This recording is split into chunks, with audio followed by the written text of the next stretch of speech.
New York City, 6 a.m. An out-of-control satellite radio show is being broadcasted to millions of Americans. Here we go. Here's the bit. At the controls, Greg Hughes, a father. I would love to say we have the best job in America. Anthony Cumia, an alcoholic. It could be the best thing ever. And Jim Norton, a comedian. Out loud laughs. How do we explain the show? We should start there. Oh, here it is. The three men make up the Opie and Anthony Show, a popular radio program known for its cringe style of entertainment and having very few limits. Oh, shit. This is a freak show. Why would anybody want to come on this show as a guest? Under the right circumstances, something weird could happen. I don't give a fuck. Laugh out loud funny. Which I love. That's what I love. In the past, they have been accused of multiple FCC violations and have even gotten their show suspended from satellite radio. Because when you listen to our show, you know what you get. You know what we are. Everything has to do with cock or balls. You know, the jokes all end up talking about cock and balls. You're a waste of light. Fucking listeners, go fucking die. Excuse me. Everything you are about to hear is real. Real people, real excitement. Wow. Get ready to experience the thrill of a lifetime. This is the Opie and Anthony Show.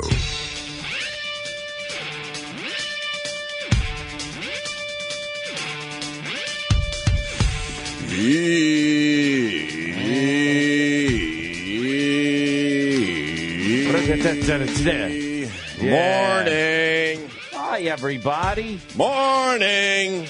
And isn't it a fine morning? I want my voice to be very caustic right away.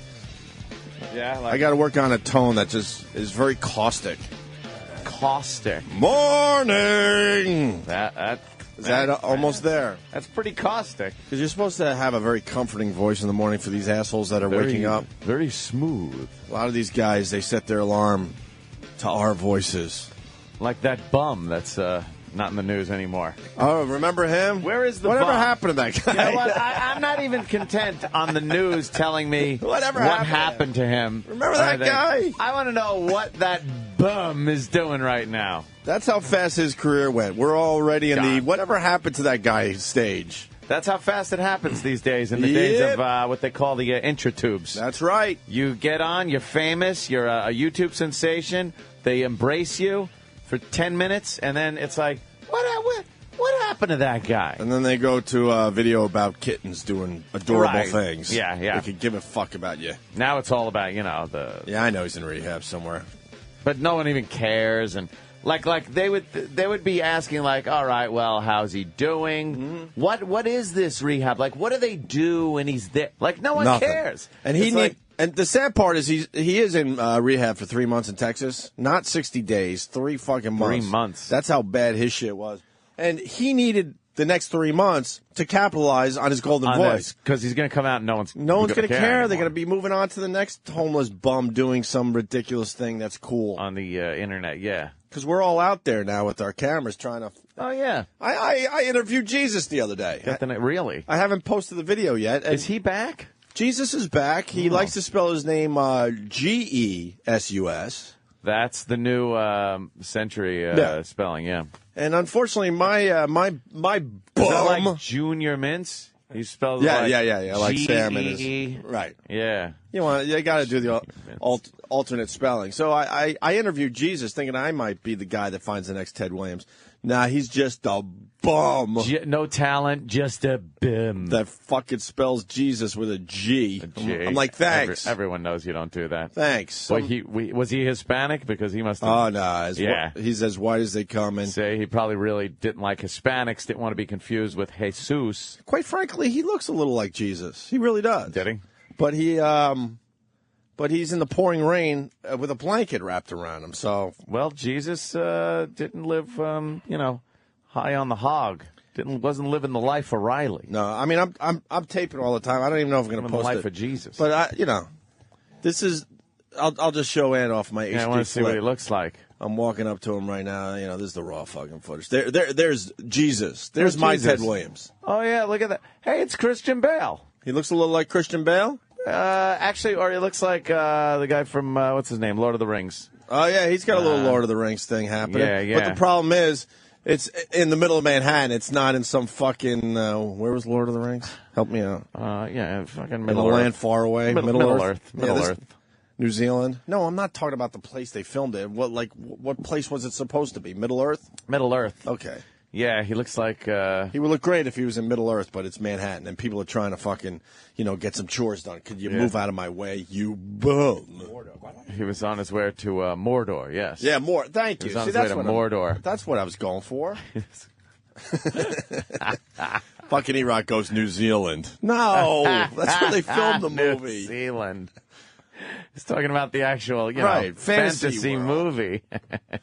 So, yeah, Ted Williams is in rehab, and he needed to make his money now. Yeah, this is a strike while the liver's swollen. Right. You really need to get out there, get your voice out there, your face. But he couldn't even do it for a week before he had to grab onto the booze, and that was it. Mm-hmm. Goodbye. Last night, I was telling you a little before the show, but last night I've officially become a free agent hockey fan. Free agent, so you're open to any offers from other teams? Yeah, we've talked about this over the years. When you show a dedication to one team year after year after year, and then you realize the players don't give a shit. No. And this is across the board in every sport. Mm-hmm. I know my Jets will even do this. And then you realize, wait, why am I dedicated to a team where the players could care less? And they're just looking for their next, good team to jump on. Fans should be able to do the same thing, jump ship. So my Islanders are sucking so bad. Mm. They're like the second or third worst team in hockey right now. They're right at the bottom. And they've been out of the playoffs since November, and they play hockey till May, just to give you an idea. So we knew in November that this team wasn't even going to have a shot at the playoffs. Yeah. So I figured this is a great year to become a free agent fan and really experiment with this. And last night, the Rangers wined and dined me. I tweeted a couple pictures. So this is almost like a player where they would take him out and talk to him. So. They wined and dined me. And fuck, I tweeted just a couple pictures, and people are fucking pissed off. They want you to still be an Islander fan? The Islander fans want me to be an Islander fan. They're like, when they become good again, we don't want you. That's what people were writing me. We don't want you. We don't need you. Fair weather fan. Fair weather fan. It's been storming for years. Thank you, Anthony. I mean, you can see some blue skies every so often. Yeah, you can only take so much. And then the Rangers fans, fucking stay on Long Island, you faggot. All right. We don't want you. No one wants you. Right. You can't just switch like that. They do get very, very possessive. Really offended. But I did something called I don't know, I guess they're called Legends seats and stuff. Legends. And they bring you in a room, and they got a buffet with really nice roast beef. You know the deal. Nice carving station. I love the carving station. Little pasta area. Yes. They had shrimp and lobster as big as your fist. As big as your fist. And I'm sitting there fucking just looking like a bum myself while everyone else was dressed up, because I guess they take this thing very seriously. The Legends very seriously? What are they, like in suits? Oh, yeah, suits. Oh, wow. Oh, yeah, this is a night out for a lot of people. This is like, save your money, we're doing the Legends seats thing. Did you wear your formal sweats? I wore this. I'm still wearing my clothes. I wore this. $600 a ticket. Wow. With a nice dessert area, all the booze you could drink if that's your thing. That's craziness. Not so much my thing anymore. But now there's no way an Islander fan wants to invest $600 for Rangers tickets. And then I sort of had a little guilt, but being a free agent fan, I had to go with it. I mean, the whole room's filled with Ranger jerseys, and I guess there were some legends walking around. I didn't recognize anybody. Legends, Ranger legends, obviously. So and I went with Roland and a couple other guys, and it was pointed out that the Rangers walking around in this room, as we eat from a buffet, are probably not doing well after their playing days. Oh, so let's just put it this way: you're not going to see a Wayne Gretzky like walking around with fans in a room like this. I wouldn't think so. Were you able to wish Mark Messier a happy 50th birthday? I didn't see Mark Messier. Oh, no Messier there either. I did get to see Ron Duguay, though. Oh, well. And Ron Duguay... Was he wearing Jordache jeans? He might as well have. Or Sasson. He looks exactly the same, except for the fact that his face is a bit weathered. Is that it? He's got the exact same hair. Oh, God. And he's walking around, and then you got like a publicist-type person. She's like... Are you ready for your picture with Ron Duguay? Am I? So I felt like just being an asshole yesterday. So I go to the lady. Tell you the truth, I'm way more famous than Ron Duguay. Oh, they don't like hearing that. I did that to crack up the people at the table. I really don't have that type of just fucking ego. You say that all the time. I'm much too famous. And this twat openly laughs at me and doesn't even ask, well, who are you? Maybe she was sticking it to you. She's like, ha, that's funny. You're funny. I'm funny. Thinking, I mean, look how I dress. Thinking I'm just some bum that is making believe, they might do something cool with their lives. And she walks away. And what position did she hold? She was like the person that brought Ron Duguay around so he could get pictures with the legend. She really doesn't give a shit about anything but her job that night. Right. And then he was in a suit and tie, and we took a picture, and I go, well, someone here is dressed a little better than me. Oh, boy. It was so douchey, dude. Embarrassing. I want to see the picture, though. I think it's online. I got to see a Ron Duguay. It's one of those pictures where you have to now go online these days and punch in your fucking, your code. Your little code? Right. So you could buy the picture? Tweeted a picture because they gave us a nice gift bag with all Rangers stuff. And I did feel guilty being an Islanders fan since I was, 11, 12? Yeah, put it on in a long eBay. time. And people just pissed off because it was a calendar, a little magnet, a little T-shirt. Oh, that's good stuff if you're a Ranger fan. A Rangers pen. Did you get a puck? No, they should have gave for $600. They should have gave us a puck and a real jersey. In there. There should have been a puck. This is the shit they gave. And a silver Sharpie. Thank you, you could have gotten Ron Duguay to sign the puck. No, Ron Duguay signed that picture right in front of me. That's a. But is it real? Oh, it is. And that's a Let's Go Rangers magnet set. Yeah. That thing in the weird jewelry box, I don't even know what that is. It's like a pin that you probably trade. Does that come with home and away jerseys? Yeah, it sure does. Holy shit. Well, that is a good collection. There was no pin attached to that weird, tiny little blue Rangers jersey in the jewelry box thing. I don't know what that was. Maybe you wing it onto the ice during games. Yeah, I should have. And then there's the Rangers calendar and a Rangers planner. A pen. A Rangers planner. Yeah, and then they escorted us down to just amazing seats right behind where the Rangers shoot twice. Yeah? Yeah, it was great. That ain't bad. And then sounds like a fun night. And poor Ron Duguay, because it's a section that's maybe, I'll say about 20 to 25 seats. It's like a little boxed-in area, and it's all gray seats. Very important. No one's allowed in this area. They protect out. it. And Ron Duguay sits down. He has to fucking watch the game with us assholes. Yeah. What happened to his life? Why is he doing this? They probably dumped some money on him, and he's like, yeah, I'll sit with some fucking fans. And then use some money. And the best part about it was he brought his supermodel wife. And I forgot he married a supermodel. Yeah, I didn't remember her name. Do you remember Kim Alexis? Of course. She's sitting there. I'm like, holy shit, that's Kim Alexis. I remember jerking off to her. She was pretty smoking in the old days. You got any pictures of her, Danny, in what I like to call the day? I call it the day. There she is in the day.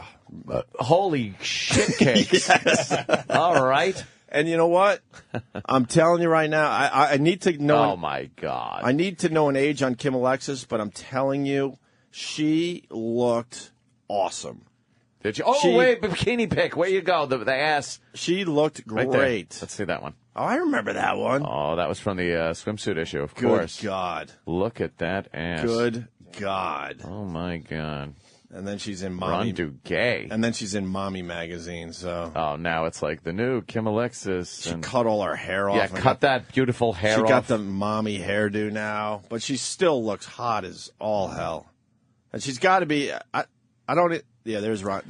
Oh, is that a recent picture? That's exactly what he looked like last night. Whoa, Ron Duguay. I guess I was supposed to be excited to meet him. I don't know. Well, yeah, if you're a Rangers fan, that's not like in the inner circle. You'd probably be excited. And then I saw a great game. Rangers won 7-0 against the Toronto Maple Leafs. Ah. And one of the guys scored 4 goals last night. That never happens. Got to see a hat trick +1. Hat trick plus. Everyone throwing their hats on the old ice. Did they do that? She is 50. I nailed it. I said I bet you she's 50 years old. She doesn't look 50, but I was just doing the math in my head that she is a long time ago as far as the supermodel thing goes. Yeah. So not looking that bad for Fitty, that's for sure. So first stop as a free agent fan went very well, Anthony. Very well. Free agent fan. They're wooing you. Is there any other teams in your sights? I like to say in your sights. And in the crosshairs, Opie? Actually, yes. The Flyers actually tweeted me last night. The Flyers tweeted you? Okay. But I want to get on some planes and check out some teams, too. I want to try to make You're going to really make the rounds? I want to try to make this into a thing. Have them woo you? Yeah. There you go. Maybe we could get the story to Home Ice, because Home Ice loves the Opie and Anthony show. They talk hockey all the time on Home Ice. So I want the boys on Home Ice to know that I'm officially a free agent fan, and so far went very well with the Rangers. You're going to do They brought out Ron Duguay. You're going to do a cross-country trip? I would love to. Maybe a Kings fan? What are you doing? No, I would go Coyotes before. You go Coyotes? Before I do an LA thing. What about Edmonton? Edmonton would be nice. Vancouver, because I would like to check out their city. Yeah. Maybe, where else would I go? That ain't bad. I'd check out Pittsburgh. Pittsburgh? And I would check out the Capitals. Close. It's close. You could, go to some home games. I think I got to do like an East Coast thing. Yeah. For my new team. What about something as easy as the Devils? No. That's right over there. Yeah. I want to be put up in a hotel and, How are the Devils going to woo you? I don't know. We'll take you to fucking Elizabeth, New Jersey, and take me to Camden. Take you to Camden. Drop you off if you survive. You're a fan. So far, the Rangers did well. Very well. The fucking prime rib and roast beef and everything else they had. And Ron Duguay. Kim Alexis. The bar has been set. And other Rangers, I think. The bar has been set. There's a good suggestion, of course, from Sonny. What about the Bruins? The Bruins? Your old haunt of Boston. The Bruins would really have to step up their game to, to woo me into Boston, check out their stuff. Yeah. They would have to, What would they have to do? Something... What do you do? Lunch with LB? Well, how do you beat... That's inside and really funny. I like the LB. I never had a problem with the LB. LB was cool. It sucks that he's part of a shitty show. That goon. Because that guy is really fucking funny and talented, but he just got stuck with a shitty show. I don't know. They have to do better than a Ron Duguay / Kim Alexis meeting. Yeah. Yeah. That is a good one. Yeah, they would have to the bar's set high. That's nice because you could only go up from there. Right. If they don't offer you enough, you could just tell them to go fuck themselves easy. And then on the way home, I showed you the video. I just posted it on my YouTube channel. I almost saw a death. And I was thinking about you, actually, Anthony. Nice. I was wondering if you've ever pulled a move like I just showed you on my flip. The whole video is up on the YouTube channel, OP Radio. Have you ever had a guy that you might have bumped in traffic? I don't know if... I couldn't understand the guy because I interviewed him after the fact, and honestly, it even says on the screen, please translate this. I have no idea what the fuck. But I guess one of the black cars... Yeah, those the black cars and the Lincoln Town cars. The black cars and the cabbies hate each other in New York City. Mortal enemies. And I guess the black car tapped a cab, I think. And meanwhile, they're like the black, half white guy episode of Star Trek, where the guy goes, yeah, but he's black on the right side, I'm black on the left side, and we hate each other. It's like the black car drivers and the cabbies, they hate each other, but they're the same assholes. They pretty much are. Yay! So, what the video picks up, and you can check it out for yourself, where the cabbie, obviously at this point, I didn't see it, jumped out of his car, and now is so pissed off at the black Lincoln. It's a Lincoln, you said? Yeah, Lincoln Town cars. So he wants to prevent the guy from driving through the intersection. So he's in front of his car, like trying to stop him. And the black car is just going slowly at first. Yeah, a little nudge. But the guy firmly has both of his hands on the hood of the car. Yeah. And he's being pushed backwards by the Lincoln Town car. Slowly at first, kind of bumping him. Lincoln Town car is basically saying, really? Yeah. And he's pushing him a little bit. He's hitting the gas a little bit, like, get the fuck out of my way. The guy's pulling a Tiananmen Square tank deal. And then the guy goes, fuck this, steps on the gas, and actually gets this guy sliding backwards on his heels. Yeah. And if he would have fallen backwards, he would have been dead. Dead. I almost fucking videoed a murder. And people are like, what do you mean a murder? Wouldn't that be a murder? The guy ran... manslaughter, All right, let's go with reckless manslaughter. endangerment, Could you go back just to the interview? Because you got to hear this guy trying to explain. gross negligence. What happened? And then this What, am I cabbie. there? So what happened? That guy cut you off? He explained to you, right? There's nothing to happen. I He don't had know a why they make splinter. agreement. Why were you like Yeah, go fighting back with again. the car? Why were He you said, fighting with the car? I had a splinter. I said something happened. But why were you like fighting with the car? Why were you in front of the car like fighting it? We are coming to that. No, I understand that, but why would you jump out of your because car? I need to stop this guy because You need to torpedo He him. hit your leg? I in think the he neck. said. Yes. He need to. That's why he stopped to but he stopped to here, and when he back up the vehicle and he hit the backed up a barnacle. He hit your car. And- And he hit your car. He hit no my car, but he hit me. Yeah, he hit you because what? You jumped out to like, say, hey, you hit this guy. No, first of all he dropped something in my car and like this. What are you doing? I don't say nothing. So okay, let's go. When I driving, and he was driving, I was driving. I want to stop this guy. Why he was doing like this? Why was he like doing like Nothing. this? Then I can come to back, and again. And then he got hit come my to car, back. Something slice, and then I And then he went to get a here, slice. Then I all There's good pizza here. stop blocking the here, and when I blocking, he see the space is that back. He pick up the car. When he pick up the car, civilized, yeah. He just picked like up the car. This vehicle does this car. So you jumped out. I jump out. Because Something you wanted with to a stop beagle, him. You too. wanted There was to, a like, beagle call involved. the cops and make sure he didn't go anywhere. And all of a sudden he took off and you were in Yeah. front of the car. That's what I'm and he saying. was pushing you and you were Pushing trying me. to push a Yeah, car. yeah. That's what I'm saying. That's crazy. He could have ran you over He and could killed have- you. But I tell him just block this road. They're gonna stop me here. He told him to bowl All right, some. here they come for us. Yeah. You all right? I am totally fine, but I want to, this is the really big crime, Yeah. This is the totally big crime. He was like Totally big big crime. crime. What for me? And then Yeah. So the FDNY's pulling up with a giant fire truck. see, if that doesn't prove that the guy speaks horrendous English, like a fire truck shows up. He called 911. and they figured And a fire truck And they showed figured up. after listening to him for a minute that they need a fire It's like, truck. I think there's a fire. This guy's mouth is burning. And he can't speak. And it wasn't a coincidence. The fire truck was there for him. Yeah. And what he was involved with had nothing to do with fire. It could have been settled with one patrol car, one cop. Right. Could have gone down there and just taken a report, whatever the fuck it But was. the 911 operator's like, I don't know. I think we need a There fire is truck. Beagle and Barnacle and say the ball and get. Oh my God! Just send a fucking fire truck. Right. Send a couple of things. I think you got to flush some F-16s. This might be another terrorist attack. I don't know what he's saying. But the guy's nuts. He sacrificed his own life to stop one of these cars. What is he doing? I've Should've seen jumped on stuff that. like You've seen that. like that? Oh, That's I mean, I can't say every day because that would be exaggerated. But You see I it have on a regular seen, basis? yeah, pretty fairly.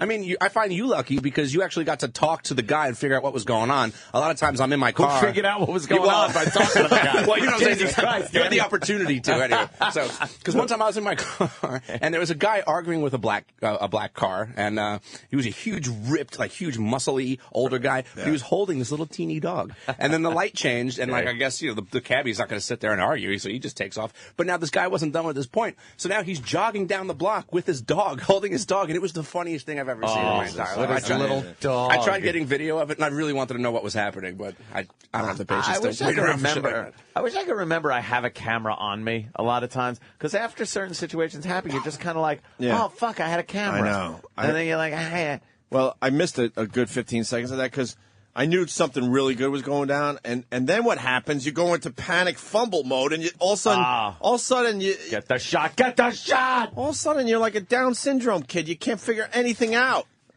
You pulled your camera out. Figure anything out. You pulled your camera out a million times and just pushed, fucking record. But when some real shit's going on, all of a sudden the most basic shit you can't do anymore. Yeah. That's when the What is iPhone that? shutter stays closed, like that little animation of the It shutter, it stays just closed hangs right, there. You're like, come on. What Come is- on. And it happens to all of us. Like, what happens to your brain? You just do freak out. And I was fumbling, and I finally got it on, and I still got enough footage of the whole weird incident. You know what? There's got to be some kind of a device that can go on a chain around your neck.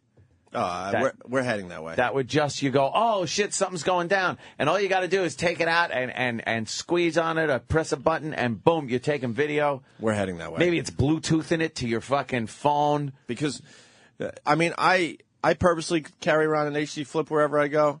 But when this thing went down, where the guy was like in the front of the car being pushed, and he's trying to push the car back, Yeah, he didn't understand basic physics. The amount of cameras that popped out.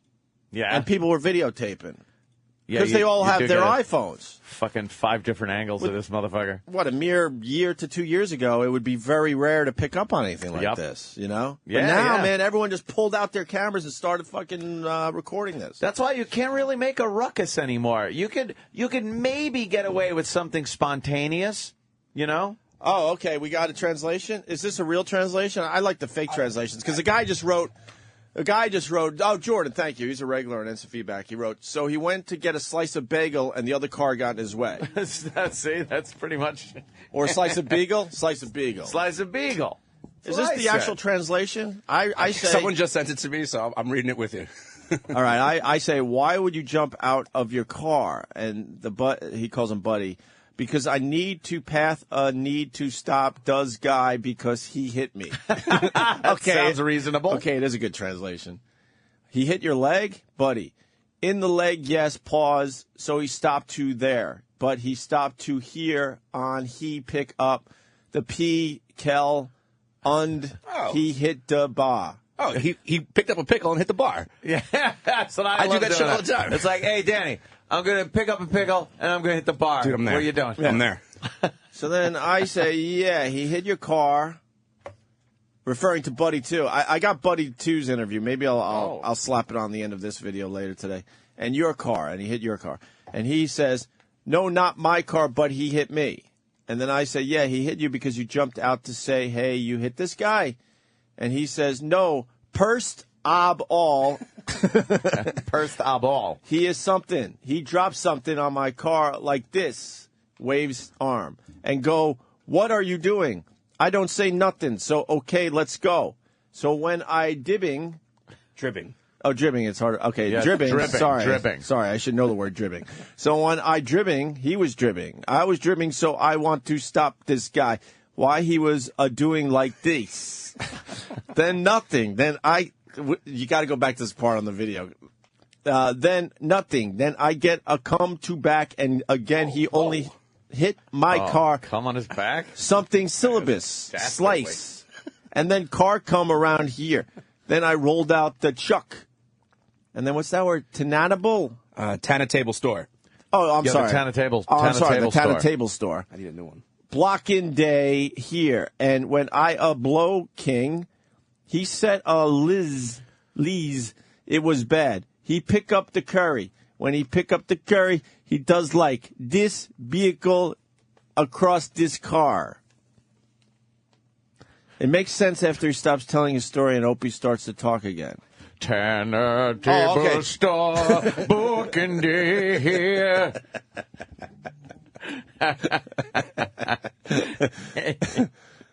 Holy shit. Wow, okay. He translated at least. Yeah. That guy, I have no idea what the fuck he was talking about. Well, he transcribed. I wouldn't call that a translation. Yeah, transcribed, right. Transcription. Anthony, I'd rather have a transcription. I told you they listened, and they're huge fans of the show. I put out the signal, and here they are from Home Ice. NHL Home Ice. What's up, guys? Ooh. How's it going? It's going. You're on the market, we hear. We had our technical producer, the Paperboy. He was a lifelong Maple Leafs fan, and this year, for about a month, we had a little campaign to find a new team for him. With the perennial losing and being out of the playoffs, so for a month we invited fans to call us up and send along any bribes that they wanted to send our way. And in the end, he went with the San Jose Sharks. He did. And the reason being, there's a fan out there who, I guess, I don't know if she's an official photographer or if she just takes pictures at their practice rink or whatever, but she sent us a whole bunch of and personalized photos from various players and some other little goodies. So that put the Paperboy over the top. He became a Sharks not even in a playoff spot now. They're having one of their worst seasons in years. So we're thinking he's the reason. When you change teams. Yeah, exactly. And they tank, well, that's not good. Yeah, it's something Ant and I have talked about for a while now on this show. Why can't fans be free agents? When these players are becoming free agents every year, no loyalty. Why do we always have to have the loyalty as fans? Why can't we shop a new team? No, absolutely. And you know what? They actually up in Ottawa, they tried about I'd say probably about 8 or 9 years ago to get a fan association going, and I think there's still some semblance of it somewhere. But even there, they couldn't get enough people going and get enough people sort of dedicated to the cause to basically send the message that, you know what, we're spending thousands of dollars on tickets and merchandise and all the rest. And you're at a point now where is the loyalty? It seems to be a one-way street, and enough's enough. Yeah, but man, the fans still get really mad. I'm a season holder. I mean, I have Islanders tickets. I haven't gone to a game in 2 to 2.5 months. These tickets are just rotting in my desk. I do give a bunch of them away when I'm not throwing them in the river or out car windows and stuff. And last night, I actually tried out the free agent thing as a fan and went to the Rangers game, and they treated me like a king. Like gold. I met Ron Duguay last night. Yeah, well, you know what? I mean, that's huge, right? That's huge. The Rangers, as far as I'm concerned, are one of the teams. I've only been MSG for a Rangers game once, but they do it right. I mean, there are just teams out there that do it right, and you could do worse than going to the Rangers right now. They're playing some good hockey right now. Yeah, but I'm an Islanders. Officially, I'm an Islanders fan right now, and to become a Rangers fan, that's really, really bad. Okay, I'll tell you what. Yeah, that's the ultimate insult. I'm not like your what Paperboy or whatever the heck his name is. Yep. I want to talk to the teams directly. I don't want some fan to set me up with the next team. I already got a tweet from somebody in the Flyers organization. They want me to come down and they want to wine and dine me next. That's huge. All right. Well, we're gonna put the message out here as well. So we'll see if we can get some other NHL teams on board. But if you want to come up here to Toronto, I'm not promising anything with the Maple Leafs, but we got the Hall of Fame, we got Gretzky's restaurant, a couple of good places to stop in. That's not pretty good. And, all right. Hey, you guys do a good job. I do listen to you. Thanks a lot. We listen to you guys as much as we can as well. We're going on the air in about 15 minutes. So keep up the great work, boys. NHL Home Ice. Thanks, Thank man. you, sir. You got it. Bye-bye. Live from Toronto. They do their show Live from Toronto. Every morning. They're live in commute. Toronto. Yeah. XM204. Thank you, E-Rock. Oh, nice. So it was a pretty crazy night. Yeah. Little of everything yesterday. Sounds like and then another story. evening. Another story I told you that I'm not really sure I should. I'm not sure if I should bring that to the show yet. Oh my God! Situation. Roland could be the greatest guy. Roland ever. rules. Roland fucking rules. Yeah, Roland. I'll tell the story someday because that's what happens on the show. I gotta figure out when I can tell my last story. Story pops out. Oh my God. Yeah, Roland's just great. He's got a great set of balls on him. He was kind of doing one of your old jobs.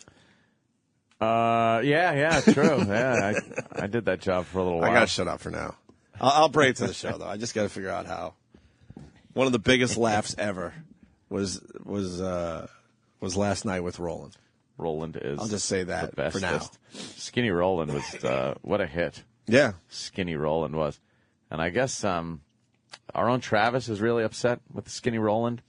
The fact that, I think he's seeing his future. Yeah, Travis really got scared. Well, let me just scared Travis. Let me just set it up really quickly because you get new people listening every day. Yeah. We did most embarrassing tape day yesterday with the staff, and me, Ant, and Jim are going to bring in our tapes next week as part 2 of this. And Roland's tape was from 2003 when he was working on Carson Daly's late night TV show, and Roland was he said he was 120-something pounds. Yeah.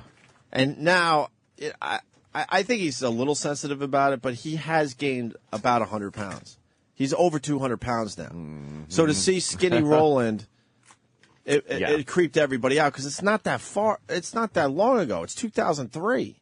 Yeah. That's a blink of an eye for most of us. Very, very fast. And we met him in 2005, by the way. I know. And he was still thin. We forget. So was he? Yeah. Oh, yeah. We have old videos of him from the XM studio, that beautiful studio we used to have. Wow. And he wasn't much bigger than than when boy. he looked like that for Carson Daly's TV show. That's like so bad. He looks like cancer rolling. So why is Travis bugged out? Well, Travis is kind of seeing his own future, I think, and it's upsetting him. I mean, look, Roland was a skinny guy. I'm a skinny guy. Right. I've put on 15, 20 pounds in the last year and a half since my kid was born. Yeah. So, But how old was Roland there, and how old are you now? Well, I'm 29. And how old was Roland there? He was still in college, so yeah, he was like... See, you might have made it over what they call the hump. You are making me feel a little better today. Yeah. Yes, but Travis, when did you quit smoking?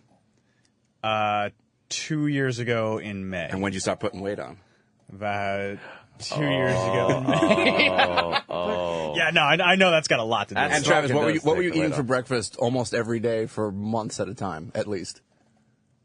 Oh, shit. Exactly. Tim Hortons, a huge black and white cookie every day. Yeah, but I worked at Burger King for 4 years, and I ate Burger King 3 times Yeah, but you're a day. allowed to do that when you're 16. Yeah, you can do that. I think I ate McDonald's every day for a month at a time. But you're not even 150 pounds right now. Yeah, I'm about 150. He's bigger than he was. Yeah, but I'm bigger than I was. A little bit. Maybe you needed to gain a few pounds. Yeah, you were a little, skinny. You were pretty skinny. Buying new shirts. Oh. Danny and I had a nice conversation. Yes, we did. About wearing looser shirts. Well, see, here's the greatest thing that's happening right now. Danny loves this. Because, by the way. Of course he does. Because Travis is getting to the point where he's growing out of his mediums. I was there 3 years ago.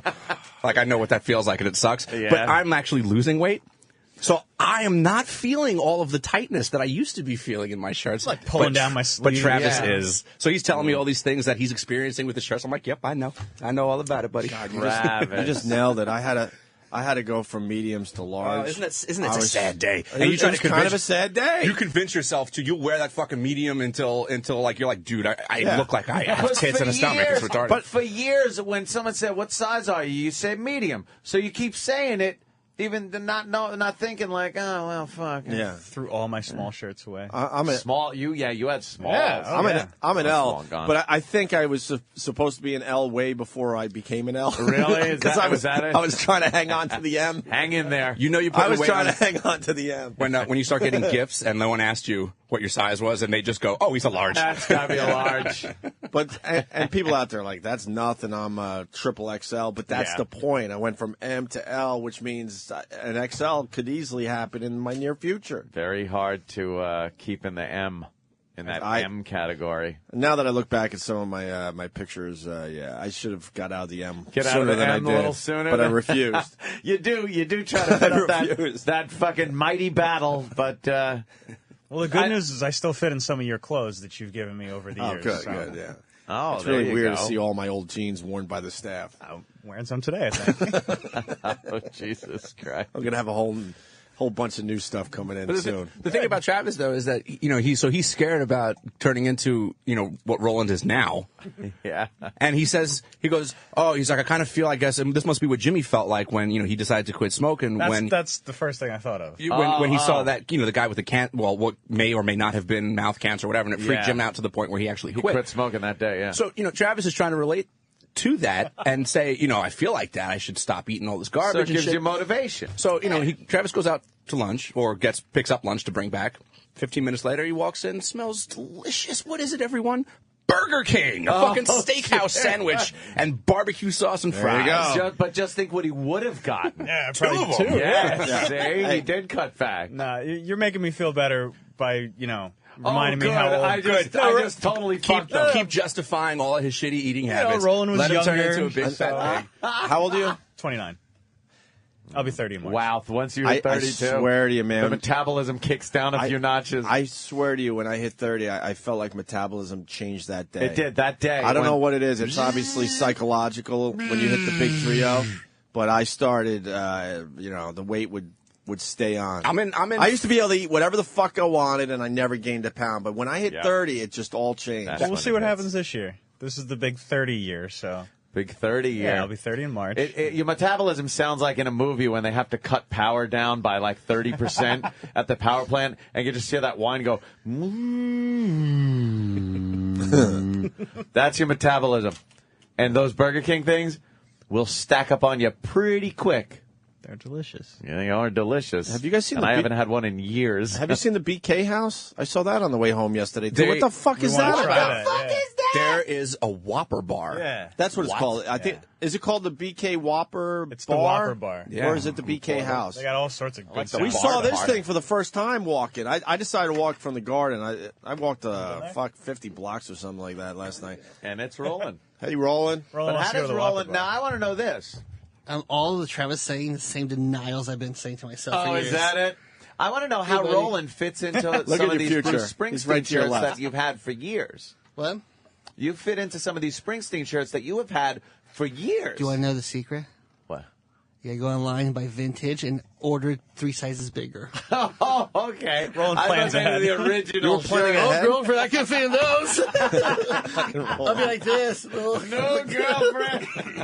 I'll tell you, I have rebought some old shirts. Have you? Yeah. Just I really like that shirt. I'm gonna, just go one. I rebought 15 Bruce Springsteen shirts, so people won't go, "Hey, he still fits. He can't be that big." Oh, that's true. It's like, hey, well. So you're wearing the same shirt, same same design. The corner design. and go, Tier.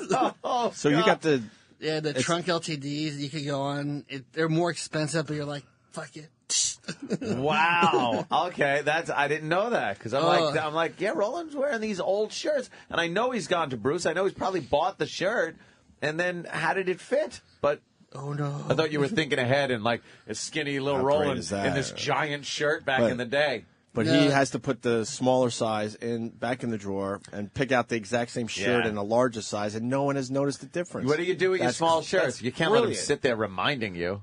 No, I just like toss them. I give them to homeless people, so I walk around the neighborhood. I can see them wearing it. Makes me laugh. The in-shape homeless people? Yeah, bastards. They walk everywhere. Yes, they do a lot of walking. One thing about being homeless, man, you don't fucking have that beer belly. A lot of walking. Some homeless guy with a lot of beer, Bruce too. No, It's Seinfeld shirts. Roland, thanks for a great experience last night at the Rangers no game, problem. man. Yeah, Were you excited to meet Ron Duguay? No, it was like Rocky. He walked around the table, hey. And the guy, oh my God, tell me a story. I'm like, I'm eating my shrimp. I could care less. Tell me a story. Yeah, so there I was on the ice. Me and Roland tried to not get a picture with Ron Duguay because it was just awkward and weird because you could tell. He insisted. And I'm like, all right. Oh, I hate when they do that here in the studio, too. Sometimes it's like, hey, how about a picture? And I'm sitting here like, I didn't ask. Right. We just wanted to eat our food. Yeah. The 4 fat bankers. Ron, who's going to win the game? Well, boys, it's going to be a tough game. But we actually come heard out that. top. We actually heard that. Ron, Oh, man. Ron was the cheerleader. That's nice. And his supermodel wife, Kim Alexis, looked pretty good, huh? Oh, yeah. She's still a top, though. Huh? Very attractive. What the hell is that? What the hell is that thing? That, my friend, is the New York Pizza Burger, available at the Whopper Bar. It is a giant hamburger sliced up into slices like a pizza, so you could just grab a triangle of it. Good. By the way, I saw the name on the menu, so I dumped it into Google Images, and the website that this picture is hosted on is called thisiswhyyou'refat.com. Roland, you want to split one? 1, will you 2? Please. Wow. Yeah, let me read you what's in there. It's 4 Whopper patties, slices of pepperoni and mozzarella cheese with marinara sauce and some other kind of sauce on a sesame seed bun. What Danny did, just talk food porn to me. That's like porn. Yeah, that's like you reading. Should I read you the Meat Beast Whopper? Meat Beast. What is Roland. that? Ooh, it's crispy bacon. What a brilliant idea. And sliced pepperoni topped with melted American cheese. What a What is this idea. now? You go. Sounds delicious. You go in and you make your own Whopper. You can make your own, or you pick from one of these. That's crazy. It's called the Whopper Bar. First time I saw it last night. It says BK Whopper And where Bar. is it? On 7th? It's right outside Times Square. Is the one we saw. It's in the ghetto. Look at all the toppings. In the ghetto. And what about that fucking guy? I just told the story on the air. The guy trying to hold back the car. I was cheering for him to get run over. Dude, how close was it? And the woman screaming like, "What are you doing?" Like it was the dumbest thing. She didn't write down the license plate. She didn't call anybody. She just screamed. I'm like, right. But why would you do that? That's her job.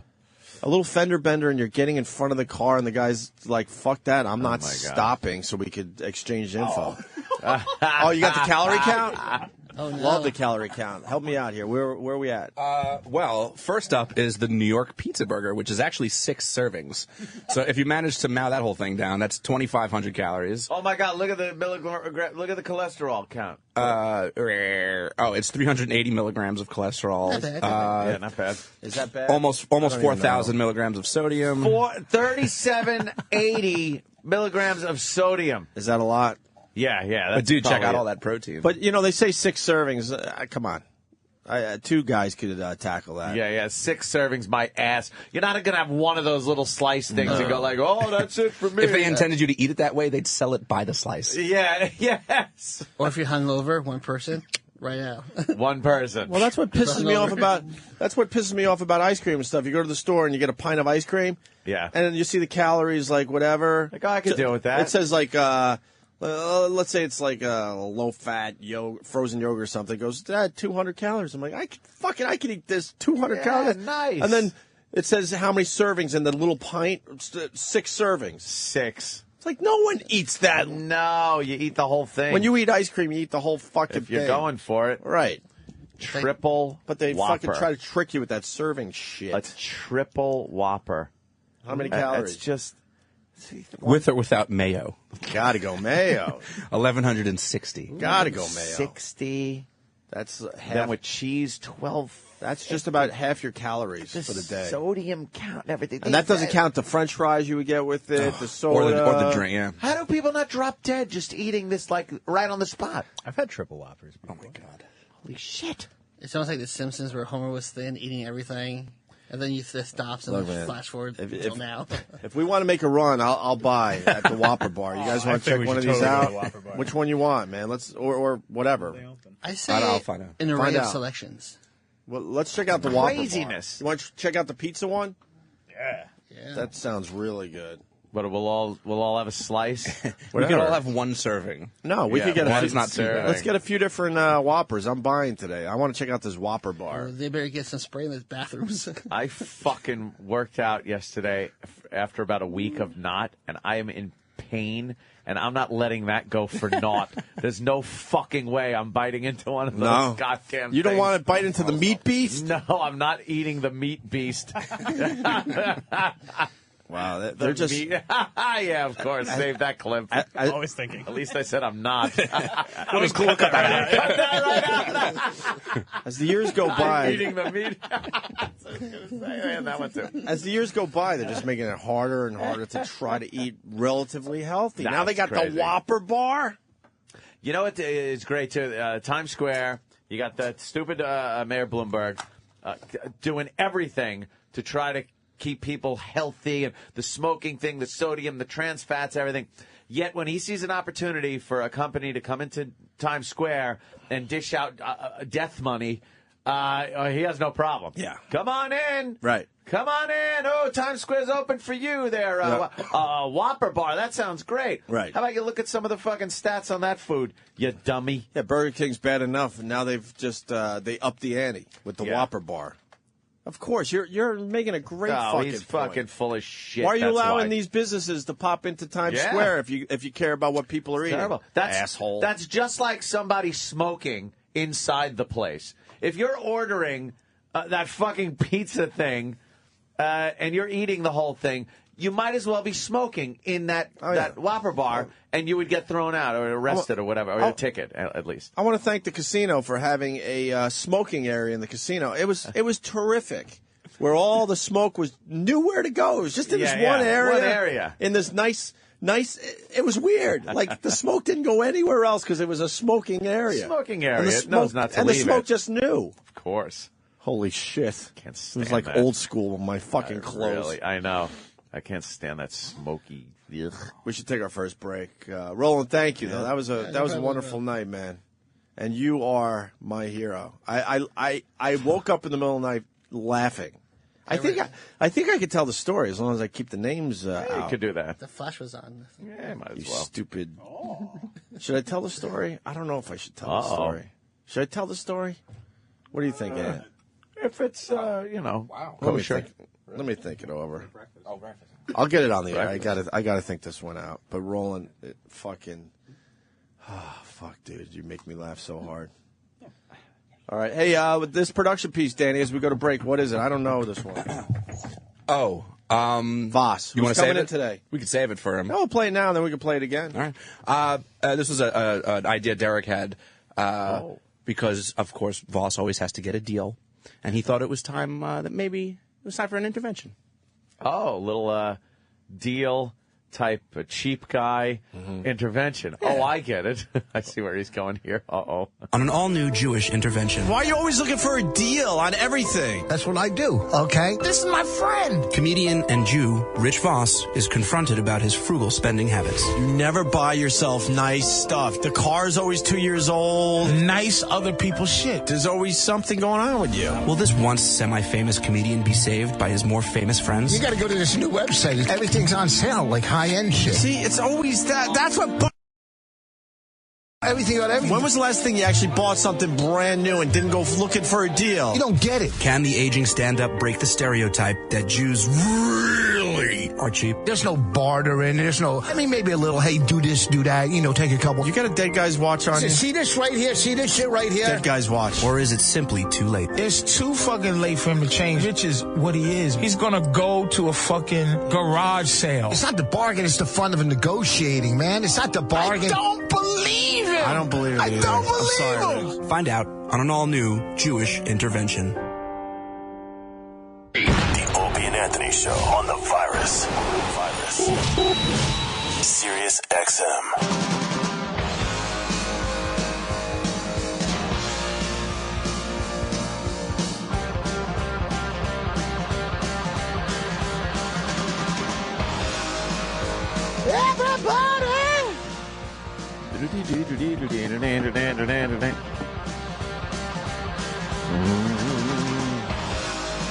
We got Rich Voss coming in today. Yes. And Stephen Merchant. Very excited about Stephen Merchant. Ricky Gervais's partner in crime, basically. Yeah, one of them. They got that, goddamn, they got that new show where they send, what's his name? Oh, fuck. That little round-headed nut. Carl. Yeah, they send him all over the world. Really? Yeah. Fucking Where's that hysterical. On? Science Channel? Yeah. Carl. So we'll talk to Stephen Merchant at 9. Rich Voss will be here in about an hour, half hour, something like that. And we could stay silly or we could get serious. What do you want to do? Oh, Christ. Yeah, I hate getting serious. You do, right? Yeah. Well, you got Michael Moore. Well, how are we spelling it?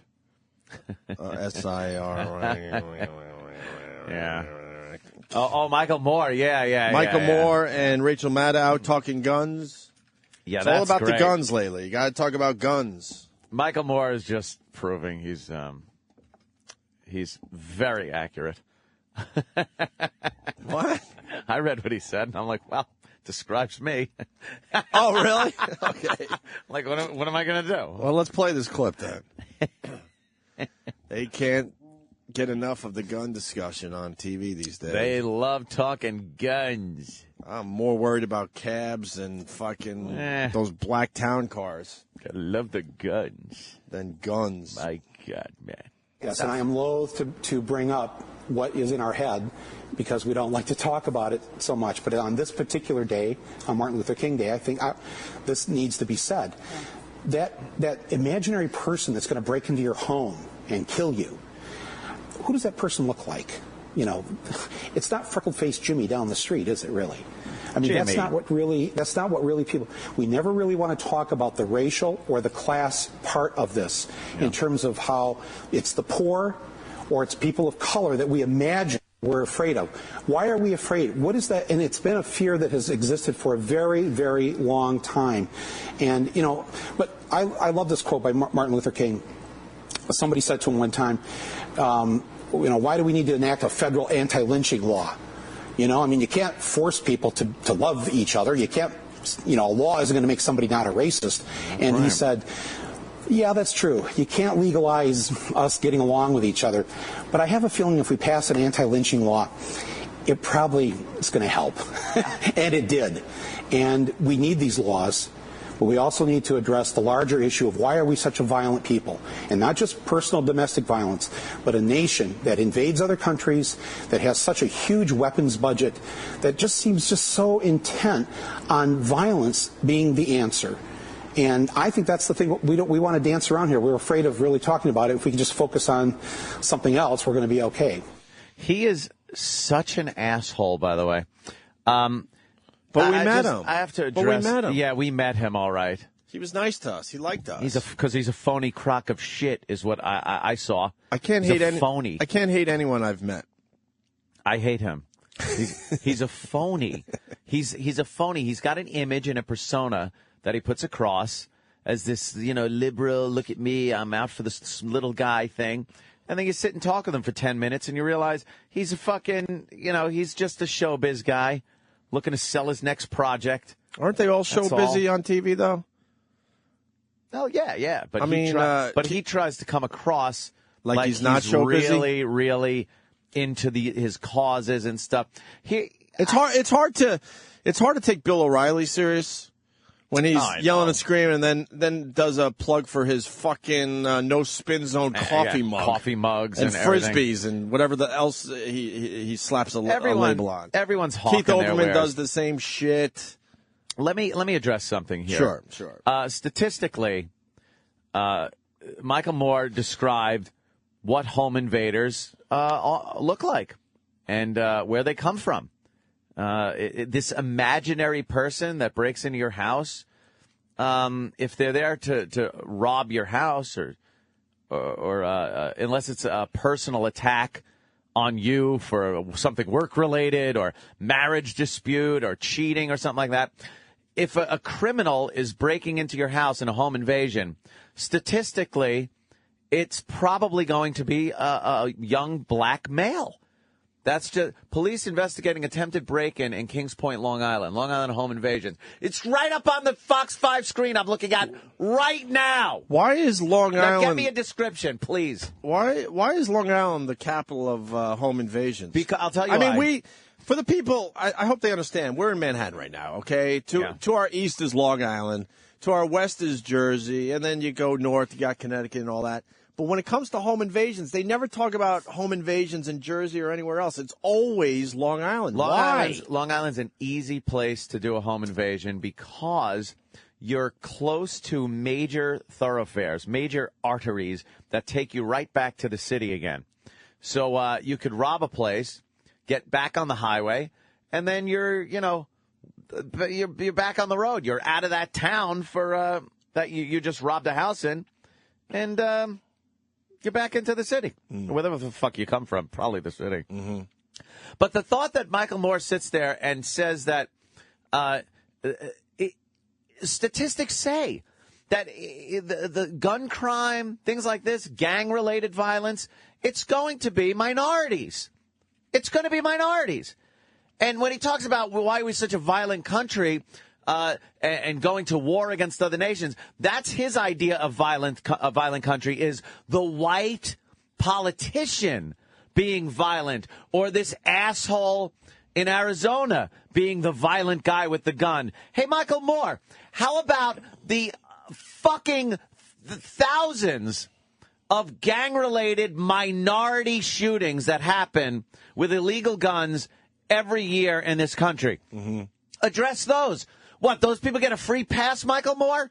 Because they're black or Hispanic?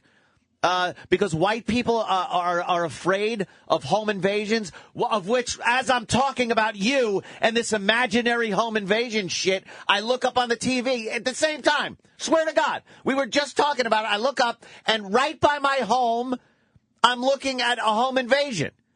So don't tell me what's imaginary. By the way, you fat fuck. I bet I could talk to him live down there at the Whopper place. I might as well just go down there. Odds are he's down there. Getting his breakfast. He's a guy that does not want to look at reality. He's got this fucking fantasy world in his head that all this crime, all this minority crime, black on black crime, black on white, Hispanic against black, black against Hispanic. Look at the L.A. gangs just wiping each other out. He thinks that somehow White people are all responsible for this violence. It's Whitey. It ain't Whitey. Tell them to behave. Make a movie called Fucking Behave. Jesus. How about you do that? What the hell Bowling for Behave. Do that. I want to see you make that movie. Bowling for Behave. Fuck him. Wow. And Michael Moore, to add to the discussion, he's an NRA member, isn't he? Lifetime. He did that to fucking be able to fuck with the NRA. It's like Easy E going to the fucking Republican dinner. All right, when did he join the NRA? Probably when he was a kid. He said I'm here Lifetime. So he said if he was a kid, he didn't know any better as a kid. But if he joined the NRA only, 10 years ago or so, then it's very calculated. I don't know when he joined the NRA. He's in one of his movies. It might be Bowling for Columbine. He talks about how he had hunted as a kid, and him and his dad would go out and shoot with rifles and the hell was he hunting like in Flint, Michigan? Yeah, Flint, Michigan. Yeah, go to Flint now, and of course it's all I'm because hunting of the guy that took my car. Yeah. That's Flint, Michigan. And all the crime there is because of the auto industry going down and white people again, just rich white people fucking over why there's so much crime. Yeah. How about you just behave? How about you don't depend on Whitey to fuck you over or do good for you? How about you look around your neighborhood, realize, holy shit, there's a shitstorm going on every fucking night here with gunfire and everything else. And you fucking take care of your own block. And then the other guys take care of their block. And before you know it, you got a little neighborhood starting. It's like a game, like Sim City. There you go. It's like Sim City. Fix your shit. I thought you wanted to stay in a good mood. Bowling for Behave. That's going to be the line of the day. By the way, Danny. Tired of him. We got to do line of the day again. It's time. Yeah. With bowling, what is it? Bowling for Behave. Bowling for Behave. Just behave yourselves. We got to bring back line of the day officially. Michael Moore's an asshole.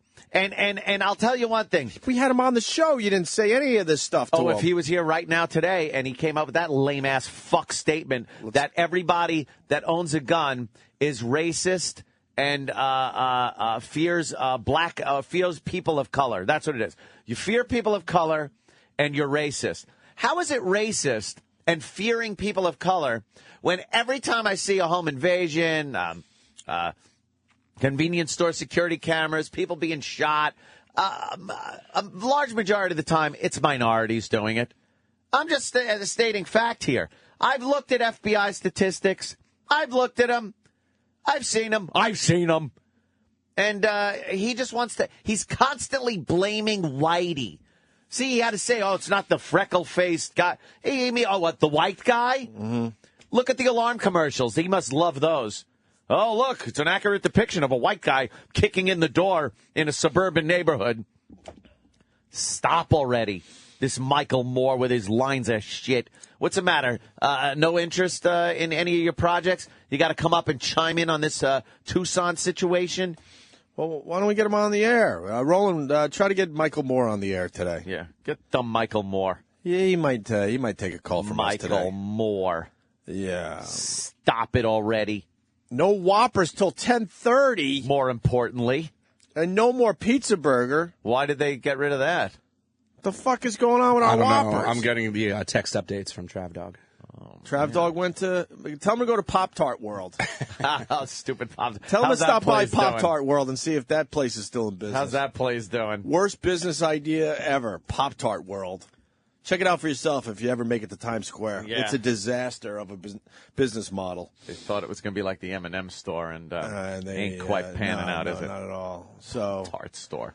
Joseph H. from Charlotte. Did Jay Moore really say this? Per Jay Moore, he writes, Rachel Maddow is Fred Savage all grown up.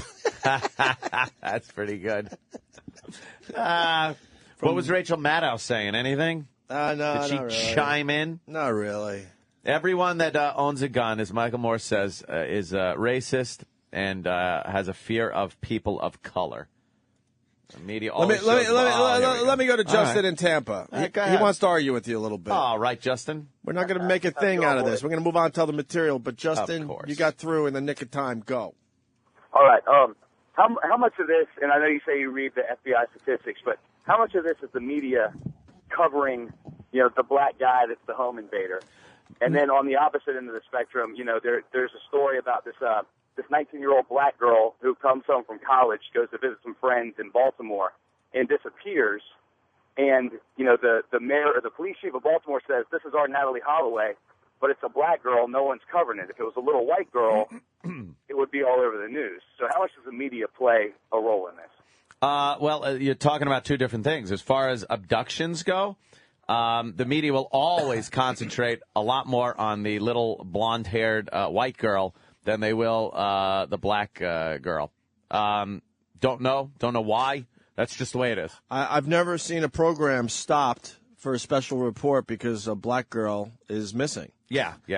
So I guess if you watch TV, you got to assume that black girls are never abducted. Never abducted, right? Just never happens, I guess.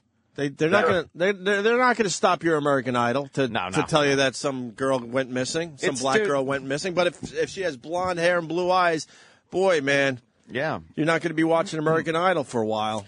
It's dude, it also has to do with demographics, and the news wants to tug on the old heartstrings of the most people they can.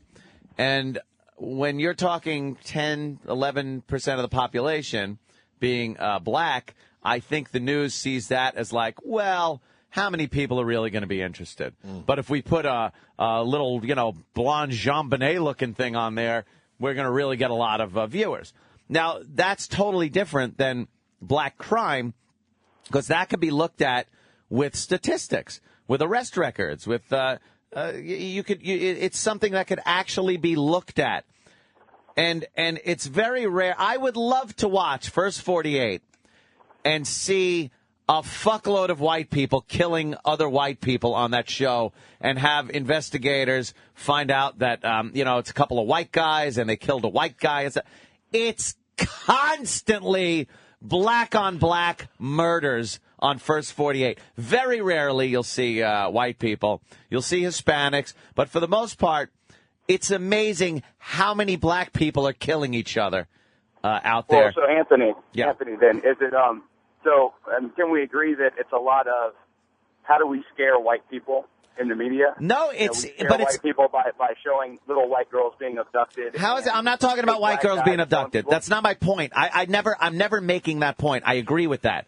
What I'm saying is crime. I'm talking gun crime here. Let's talk gun crime.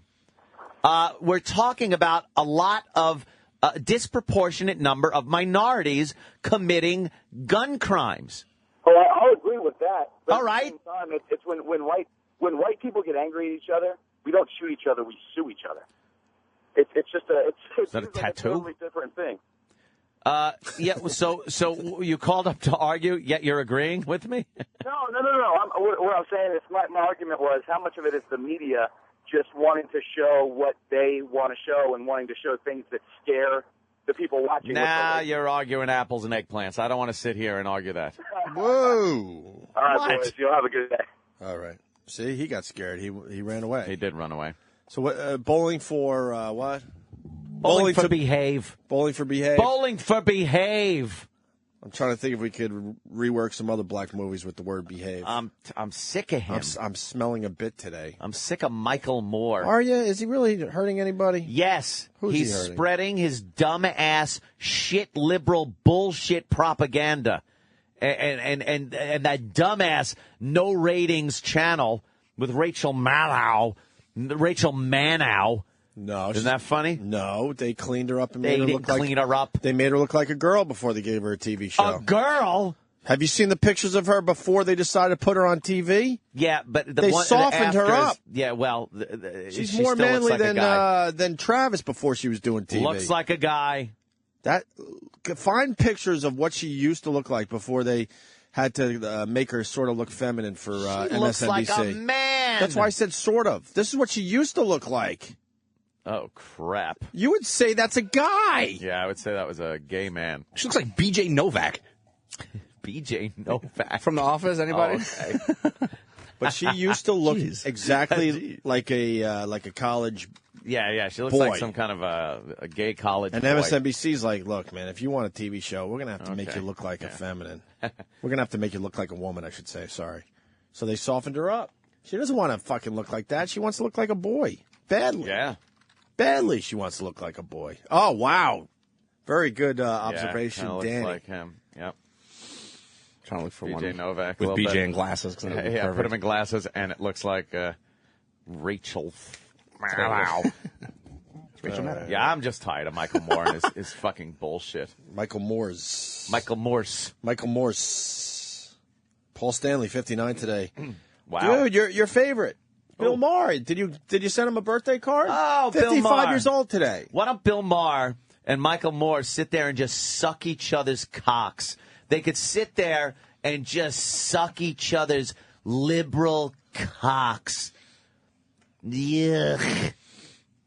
Big fatty. Let's see fucking Bill Maher has to lift up Michael Moore's big belly fat and just jack his dick off into his own fucking Bill Maher mouth. Danny, you got to tweet that. That's very good. Separated That is good, man. Rachel Wow. Maddow, before they made her look like a girl, and B.J. Novak from the American Office. From the American Office. Huh? She still looks like a boy. Yeah, but they had to soften her. Also, this just in from Travis. He sent me a picture Come on. of the Pop-Tart store. No one's in it, right? It's empty and torn down. Done! Wait, is it done? It looks like it. I see boxes inside. It's done. It looks all packed Did up. we say that this was not going to last? Nah. When are people going to understand we are truly seers? We see everything before it happens. It's like the Scotch tape store. When that and Pop-Tart the world left-hand store hit Times Square, we went on the radio and said, this fucking thing is never going to last. No. How many months was that? I got to look. I would guess it was like in the spring. Maybe it lasted 6 months. Maybe. Yeah. But it's already gone. It was supposed to be a temporary store, though. Really? Yeah, it says here from August through December. Oh, really? Is that what they're The saying? Pop-Tarts brand popped up its very own temporary store in Times Square. They're trying to save face. Yeah, they were feeling it out. Times Square is a prime location. They put a store like that in there, and they see what happens. Yeah. And if they were doing a lot of business, they would have kept the fucking store stayed running. there. So that's bullshit. Oh. All right. Oh, okay. Here we go. This is sort of what I'm going for. We got a bit. Adam in Michigan. Adam. Morning, fellas. What's up, Adam? I want the boys to behave in the hood. Oh, behave in the hood. Behave in the hood. Yeah. No? Yeah. Well, you don't like the bit? I think it's accurate. It's a bit. Phone bit. It's a bit. Behave. That's all. Oh, this guy's very concerned for you. Yeah? What's Oh, the Afro problem? Nerd. I know Afro Nerd. All righty. Afro Nerd. It's been a while. Yes. Good morning, gentlemen. And I like it that way, by the way. Not too bad. Listen. Or what you have to say. Yes, go ahead, Afro Nerd. Okay. You know how I feel. I'm the first guy that says that we need to have some kind of martial law in some of these areas that are affected. Camden cut half their police force. I mean, it's going to be anarchy over there, more anarchy than we've ever known. Brilliant idea. But Anthony, you're acting as if there's no such thing as lower tier white people. What? Yaphank, whatever. Coram, Riverhead. There are pockets of meth labs. You have all kinds of quote unquote trashy Caucasian people getting it in, as they say, just like lower tier black people. I use the word deracializing. You're not sticking to it. We're talking about a class thing. We're not talking about just No. We're not just. Don't try to lump it into a class thing, because here's what the deal is. Also, I've talked about white trash so much. I love white trash. When we watch Hoarders, I could just sit there and look at this hillbilly shit white trash sitting in their own crap with 8,000 cats. I know what lower class white trash is. I've seen it. I've lived amongst it. I know it. Believe me. What I'm talking about is violent crime. Violent crime, because that's what Michael Moore was saying. Violence in America, violent crime. It's very disproportionate, white to black. Very disproportionate. Yeah, I'm not going to disagree with you with the disproportionate nature of crime, but you're acting as if blacks cannot be the end-all and be-all of crime if we're only, 10 or 12% of the population? But amazingly enough, it's 50% at least of the prison population? Wow. So it can't be the end-all, be-all? It would sure, if there wasn't any black crime, it sure the fuck would cut down on crime. Wouldn't you say? Listen, there's different types of crime. Bernie Madoff was one man. Exactly. One man and responsible for violent crime is what Michael Moore was talking about. This violence in America, handgun violence, gun violence, killing, murders with guns, violence. I'm not talking about white-collar crime. You want to start a conversation on that? We'll talk about that. But I'm talking about violent crime. Stick to the subject. Let's be honest. Yeah. You know, when you're dealing with this type of crime, yeah. Unfortunately, it is race specific with the victim and the victimizer, right?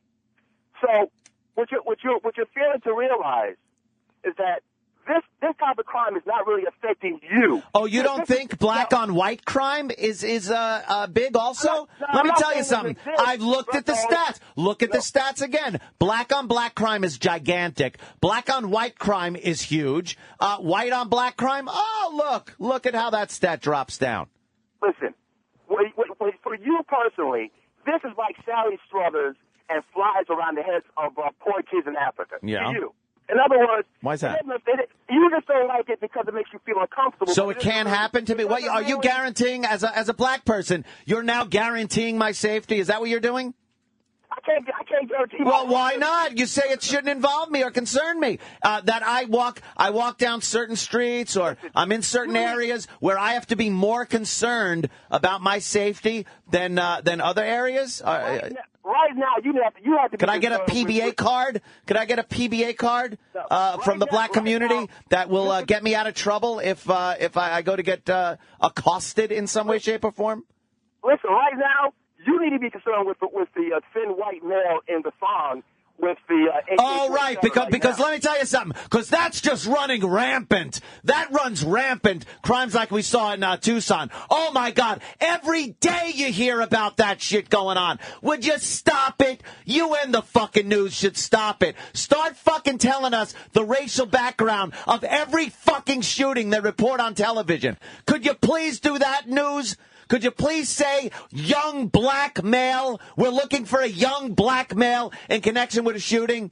Instead of only when it happens in Tucson, a thin white guy with a gun, with an assault gun. How about be honest and let's hear what the real fucking stats are instead of hiding behind liberal bullshit and political correctness. Listen, I'm the first to tell you, like I said, I'm the first to admit about the disproportionate crime. I'm not making excuses, but at the same time, you're not admitting that the media has a role in this because they do not want to tell you the truth. They're still force feeding us liberalism. They don't want to tell us the truth about how come when they say, all right, there was a rape in, let's say, a predominantly black neighborhood, and they say there's a rapist running around raping women. He's described as a male, 6 feet tall. He was wearing a blue hoodie. How about you say he's a black male, and then we could cut out fucking 90% of the population if we're looking for this guy. But they don't fucking say that.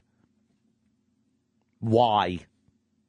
Listen. If the news is why? No, because the news is a business. That's why. Well, if they're trying, you're trying to have it both ways. If they're trying to scare us and make the black person so scary to white people, why wouldn't they report every crime and tell us the race? Listen, I think the print media does that. You see a black or brown face on the print media. Maybe if they show a picture, I never see in the written description. Never see in the written description black. They've taken it out of descriptions of criminals in the newspaper and on the fucking news. It's amazing.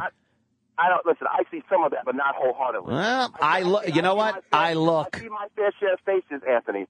I look. Basis. So I'm looking like you're looking. All right. But at the same time, you're not admitting the media very slanted. You're not going to get accuracy. When the gentleman called up before, you were very skirtish with him. But he was telling you, what he was saying to you was that the media has, listen, if a girl has gone missing, who cares what the race is? It's a story. It's newsworthy. It shouldn't have an element of demographics. Your demographics is a red herring. Well, then let's throw the news out of it completely and go to what I was talking about before, the statistics, crime statistics. Let's go to that instead of the news. Fuck the news. They're a business. They're in it for the money. They're not going to report certain things accurately. Fine. I'll even say, all right, how about statistically disproportionate number of violence in the black community that's not addressed? It's blamed on white people by liberals like Michael Moore. Well, listen, you're not going to have a guy. There's enough conservative black people and brown people, different points of view, that the media does not want to hear from. So you're making it seem as if African Americans are not coming out on a certain angle on this. They want to hear from me. They'd rather hear from Sharpton or the usual cast of characters. They choose who they want to take a position on this stuff, and then that's the way to. So you just give up because the news. So you just give up because the news isn't paying attention. How about what I said before? Taking care of your block, taking care of your neighborhoods, taking care of crime and children, fathering children, and not fathering fucking 10 kids and not paying attention to any of them and perpetuating this thing. White people are doing that to black people. Really? Really? Did I say that? No. Michael Moore will. That's what he says. How about looking at how this country operates and assimilating to it and using it to your advantage? And I'm talking about to anybody out there, and making the best out of it, making the best out of where you live, and not fucking shit up. Listen, I told you time and time again, there is a position, there is a business that throws a certain image, a certain viewpoint, alleged black viewpoint instead of a multifaceted black viewpoint. The news doesn't want to hear that. They're not going to hear from people who think differently, where a certain type of thought process could permeate throughout the black community. We're being sold a defeatist culture. This is sold a defeatist culture. Look at you as a people are not smart enough to say, wow, why don't we pull ourselves up? Then what are you saying? You're playing a blame game. You're blaming again. I'm not blaming. You're being sold by who? Every day. Listen, I listen every day. People are sheep. They're stupid. They buy products they don't need. We're dummies. Is that are you stupid enough to realize that killing each other and fathering a ridiculous amount of children with different women isn't good for the community and your people? Do you understand that? I understand. I talk about it every day. All right. Well, listen, I have my own radio show on the internet.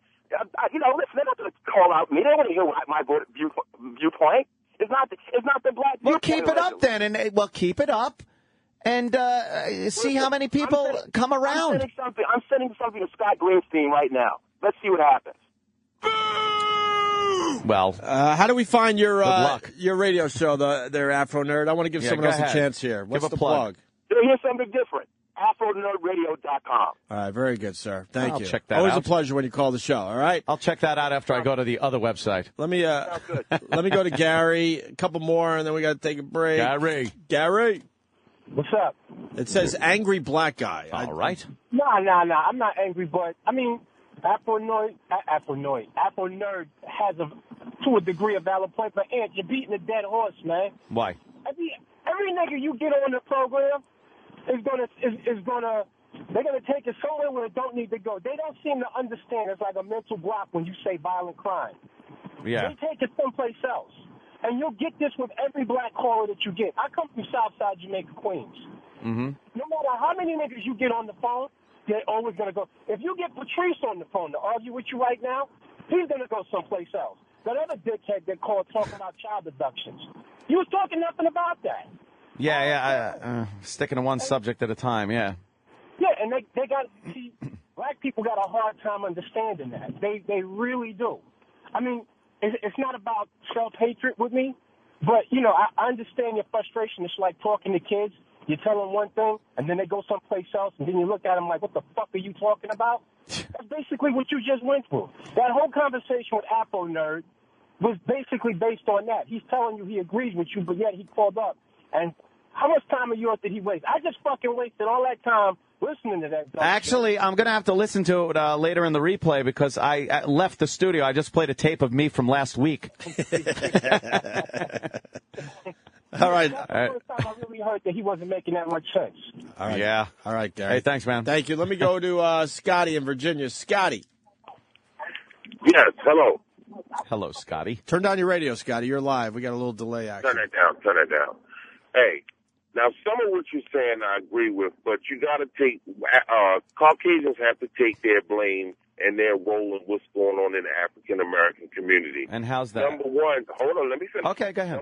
Number one, we don't produce anything. A lot of the crime is drug-related crimes, right? Mm-hmm. We don't produce any drugs, right? We are consumers of drugs, and your separation due all the way back to slavery, right? Yeah. So you have, and the economy. We don't control the economy. White people fucked up the economy, not us. So when there has to be a means to still make it. You're blaming. You're So playing you the have blame game. How about let Go me ask you a quick question now. So you're saying that because white people run the economy and white people apparently, I think what you were saying is that white people are bringing the drugs into the community because you don't produce them, you're just consuming them. So that makes you fuck 10 different women and have 10 different kids with them. How does that link together? Hold on. So you're saying only blacks father numbers of kids? No, I've seen white trash do it time and time again. Not just white trash. Come on, man. What are you talking about? Yeah, I've seen white trash father amazing amounts of kids. I have one child. Yeah, okay. And in our community, you hear about the crimes, but I know in my community, most of the people in my community work. There are some assholes that do the shootings. It's not that. Well, I can't. I'm not saying it's everybody, and I would never say it's everybody. I'm saying there's a grave disproportionate number, and nobody's addressing that. It's playing the blame game. It's people like Michael Moore addressing violence and then blaming it on a white guy when the fact is there's a disproportionate number of gun violence in the black community. Where do the guns come from? Oh, stop. You can't stop. You know something? Hey, how about we just, you know what? You know what we're going to do? We're going to fly over the inner cities with flyers that say every black person get on a bridge and jump off. And I guess you'll all be gone because all you white people will lay out the flyers and that'll happen. How about you realize right from wrong I let you talk. I'm addressing what you said. Oh, go ahead. I'm not coming up with new points. I'm addressing now what you said. If you want to say that you trace it back, where do the guns come from? The white what? They're being sold to each other. They're trickling down. At some point, you got to say, "Wow, maybe I shouldn't buy this illegal gun." I agree with that. Now, how many mass killings have we heard about in the media? How many of them have been black? That's a white crime, my friend. I agree with you. That is a if you profile I'll them. agree with you. I'll agree with you that we need to hold each other accountable in our community. I'll be number one to say that. Yeah. Because it's become acceptable, and it shouldn't be acceptable. Right. But that's a good start. White folks have to take their blame and the role that they have played and why shit is the way it is. White people, especially liberal whites have been. They've been taking the blame for years. Throughout history, who has been the most violent race of people in history? In history, I would say sub-Saharan black people have been the most violent people in history. Sub-Saharan black Africans have been of the most violent people on the face of the earth, I'll say, from what I've read. White Europeans, violent as mother. Wait. White Europeans have been some violent motherfuckers. I understand this. But hand in hand with the violence went production, invention, innovation, amazing things. Sub-Saharan Africa is a wasteland of genocide and death that is nothing's being done about it from the people on the inside. It takes outside help from the world, and it's still all fucked up. And the violence, you're talking about Rwanda? Motherfucker, Somalia? All these places are just shitholes of warlords, black on blacks killing each other because of tribal reasons. It's been violent for millennia. We're talking about, all right, that's a good point. We're talking about inner city violence. Mm-hmm. Right? That, again, is in gangs, and the black community is running rampant in gangs. But you're saying that it's only caused by minorities. Nope. Never said that. There are plenty of fucking skinheads, white supremacist gangs, militias that are just as violent, evil, and fucking hateful. I'm never saying everybody.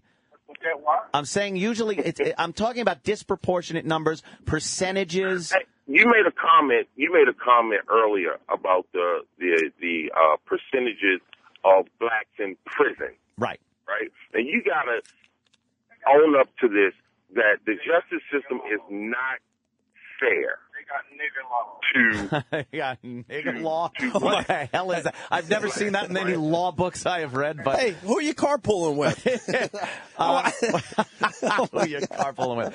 Now, wow. The legal system has always been held up as an example of racist, and that's the reason that so many blacks are in jail. It absolutely is. If a white person comes into the inner city and is attacked, right. By African American, right? That African American will probably get 20 years. I don't know. Won't be a hate crime. I'll tell you that much. If a black guy hurts another black guy, then 1 to 5.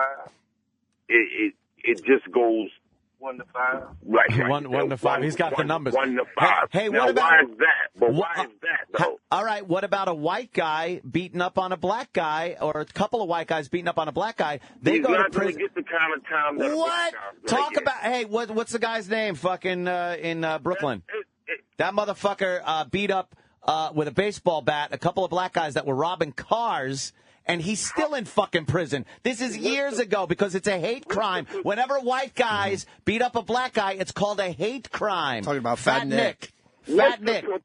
What's the proportion to that? It's very rare. No, dude, I'm saying honestly, you're right. It's very rare, and that tells another story. Why is that so rare? Yet when black guys assault white people, which I saw at Mardi Gras, you see it on you pop up YouTube. You can watch 8,000 videos of black people beating the fuck out of white people in gangs.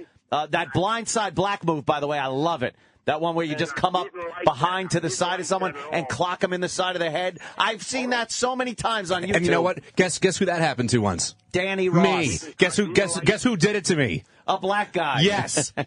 There's just a disproportionate number. I don't have the answer, dude. I don't know what it is. But I don't want Michael Moore telling me that this shit ain't happening. That's the thing that pisses me off the most. But you getting back what you've been dishing out for years. No, what? A black president?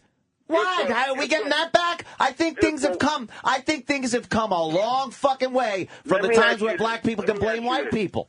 Yeah. If a black guy sells crack cocaine, right? Right. And a white guy sells a kilo of cocaine, a black guy will get 20 years. The white guy that's selling the kilo, 5 years probation. He might not do it again. He might not do it again. Johnny Cochran in the background. Love the carpooler. Ask me what a white guy gets for the same crime. Ask me what a white guy gets for the same crime. Yeah, what does a white guy get for the same crime? I don't know. Yeah, how about I don't know. How about we don't know? Why is that, though? Why is that? It's probably more of a money issue, a class issue as far as the legal system goes. A lot of poor black people can't afford good lawyers, things like that. Look, you look at some fucking black athletes that have been in trouble. They don't fucking go to jail for that many years. It's a matter of money. You know what? What? You know what? When the white athletes get in trouble, you probably never hear about it. Brett Favre. Brett Favre's in a bit of trouble. He just shows his dick. You know why white athletes aren't going into bars with guns in their fucking waistband? Come on. You don't hear about it. Well, don't shoot yourself in the leg, motherfucker. Get a holster. Jesus Christ. You're a rich fucker. Plaxico, you got some money. Buy a holster, bitch. All right, now we're all getting along. Hey, look, all right, look, bro. Look. Have a good day, man. I think we're going to have to just agree to live in different neighborhoods. Hey, Scotty. But listen, I'll say this to you. Yeah. Don't lump us all in that group. I really don't. Violent. Honestly. As us being as us being violent. Wait, Honestly, Scotty. I Well, don't. Hold I really on. don't. Scotty, where are you off to right now? You going to work? No, actually, I'm going home. Oh, shit. Actually, I'm going home. How was the anybody. take? How was the I've take never tonight? Shot anybody. All right. I don't have any felonies. Where were I you? take care of my kids. Scotty, where were you, though, tonight? Excuse me? Where were you that you're coming home? He asked me, where was I that I was coming home? That's Opie. I was coming from West Virginia. Oh, okay. We're just trying to get to know what type of person you are. Like, what were you doing? Okay, well. And why aren't you going to work? It's 8 o'clock in the morning. He never shot anyone. I don't have any felonies, and I've been arrested, and I stayed in jail for 2 days. So all of us. What was the charge? What you make us out to be. What was the charge? It was possession. Of course. I hear you. And I'll tell you something else. Yeah. If you're, well, I ain't gonna say if you're black, but being black, no, matter of fact, I'm gonna go you one better. Being white and being poor in this country. Ain't no excuse for that shit. Ain't no excuse for that shit. Really? Ain't no excuse for that Wait, shit. why? Why? You had too many advantages. Wait. Where were you before you got on this damn radio? I was poor white trash, motherfucker. I was working as a sheet metal installer, and I was dirt poor. I was constantly on the verge of getting kicked out of my place. But I never killed anybody, never raped or robbed or anything. But what I'm saying, hold on, because now white people, there's all kinds of intelligent, motivated black person that goes to school, and early in school, elementary school, high school, if they do well, do you know the golden fucking platter they are handed in life? They're yearning for an intelligent, motivated black person to give scholarships to fucking send to Harvard. It's a given. If you fucking motivate yourself, you will be picked up and whisked away to the best schools through affirmative action, the best jobs. Who are you telling that shit to? Anyone motivated. Man, they wouldn't give a nigga financial aid. What are you talking about? They certainly will if you earn it in school, if you get good grades. They give you extra just for being black. Right. Not really. Yeah, man, y'all motherfucking tripping. It's affirmative action. We're tripping. I love it. I don't think I'm tripping, sir. What about I love Park. African Americans trying to get loans? Well, how about all right, have a credit rating and have a fucking bank account and a job. You know that this shit is not equal and it ain't fair and it ain't never been fair, but I'm not gonna blame Whitey. Talk to me in 1990. I wasn't getting a fucking loan. I'm not gonna blame the white race for anything that I've done or that's happened to me, because I'm in control of my own destiny. Very good. Shit is uneven, and it's always been uneven. Well, even it. Then you even it the fuck up. You know what? I want to quote the great Dr. Martin Luther King Jr. You know something? Let's not judge a man by the color of his skin, but the content of his character. Do you think people are being judged by the color of their skin or the content of their character? Both. Yeah. These days, I really think it's content of character. And I think if Dr. Martin Luther King saw a lot of what was going on today with the content of character of a lot of minorities, he would be gravely disappointed with the opportunities that are out there with the opportunities that he was out there that he never got to see that are out there now for the black community. He would be gravely disappointed in how black people are wasting their lives by perpetuating poverty, by perpetuating fatherless children, crime in their own communities. And not taking the advantages and opportunities in this country and building themselves up and starting one piece at a time until you're a power base to be reckoned with in this country. Look, you made a good point. Of course. You made a good point, but Anthony. You got to go back to the root. Oh, I love the movie, but let's not go back there. No, not the movie. I play it backwards. Why are we letting him off the hook? I want to know where he's coming from. Because he's not going to work. He's not going to work on a Thursday morning. We have to take blame for how we turn out. No, we don't. We really don't. I'm not taking any blame for black people doing anything. I'm not taking blame. I wasn't around. My fucking family was probably pulling a burro in Sicily when slavery was going on here. I ain't taking no fucking blame. But the effects of it are still lasting. The Moors? It was detrimental, and it still is. That shit, look, don't take his ass away from due to that alone. It's getting better. Is a very big reason why shit is the way it is.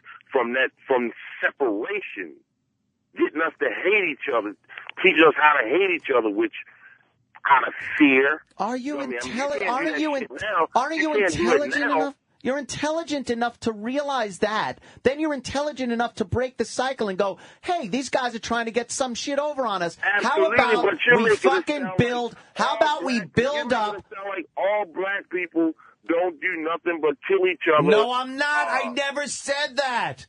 I'm not saying. I said a disproportionate number. I'm saying there's enough people out there in the black community that are trying to do something, but they're met with a brick fucking wall by the black community. How about, like I said, fucking block projects that aren't interrupted because drug dealers kill the people that are trying to make their block better because they're cutting into their fucking business. How about why won't the government legalize drugs? I don't know. They should. Wouldn't that absolutely? Wouldn't that eliminate a hell of a lot of unnecessary violence? I don't know, because it seems to me like this whole gang. Who's in control of that? Who's in control of that decision? So you have to take Whitey has to take. Let me not say that. Let me not say that. I like being called Whitey. No, I don't mind. But they have to take blame because they are in control. No, well, as long as we're perceived, as long as white people are perceived in control, then black people have an excuse. How about you are the president's at least half black? All right, we're getting there. How about you just make your own power base and not based in violence or militant organizations? How about a power base of business and small business that can open up and you like white people did with Harlem, for Christ's sake. How about some black people do that? Where they come from? I don't fucking know, but they came from somewhere. How about your President Bush went over to another country and started a damn war? Yeah, all right. Because he wanted to line. I don't agree with that. I don't agree with that. People's pockets. Well, I don't know if it was all all about war that's still going on. I think it was more personal. I think it was more personal than business, tell you the truth. I think it was more personal. I think he just didn't like the guy. And he tried to kill his daddy. This country is on a downward spiral because of greed. Well, Bush has been out for 2 years. Is in control. All right. Well, Obama's in control of the country, motherfucker. Come on. He's the president. You think he's in control of this country? Oh, now we can't even say. Wait, Carpooler had something to say. What is Carpooler saying? He has a title, and you know that. You know that because everything he tries to do. But Bush didn't. It's blocked and it's stopped. Well, we can say Bush had a title and other people were pulling the strings, so don't blame him. I'm saying that Bush went over to another country. Yeah, we know this. Started a war. Yeah, we agree with that. I don't think it was a good idea, right? To tell you the truth. Since we're talking about violence, yeah. How many people died? No black person created that. War violence is much different than civilian violence. Yeah, that's a whitey thing. We're not talking about war violence. It's kind of a whitey thing. You're right. Come on, we're talking about. Let's talk about civilian violence in the country that we have to worry about. I'm not. Well, you went to Rwanda. Well, yeah, because you asked me who the most violent people were in the world, in history, right? Absolutely. And I say sub-Saharan Africa is full of violence. How many people died? There's not one prosperous fucking nation there. How many people died during the Holocaust? How many people died during slavery? Oh, millions.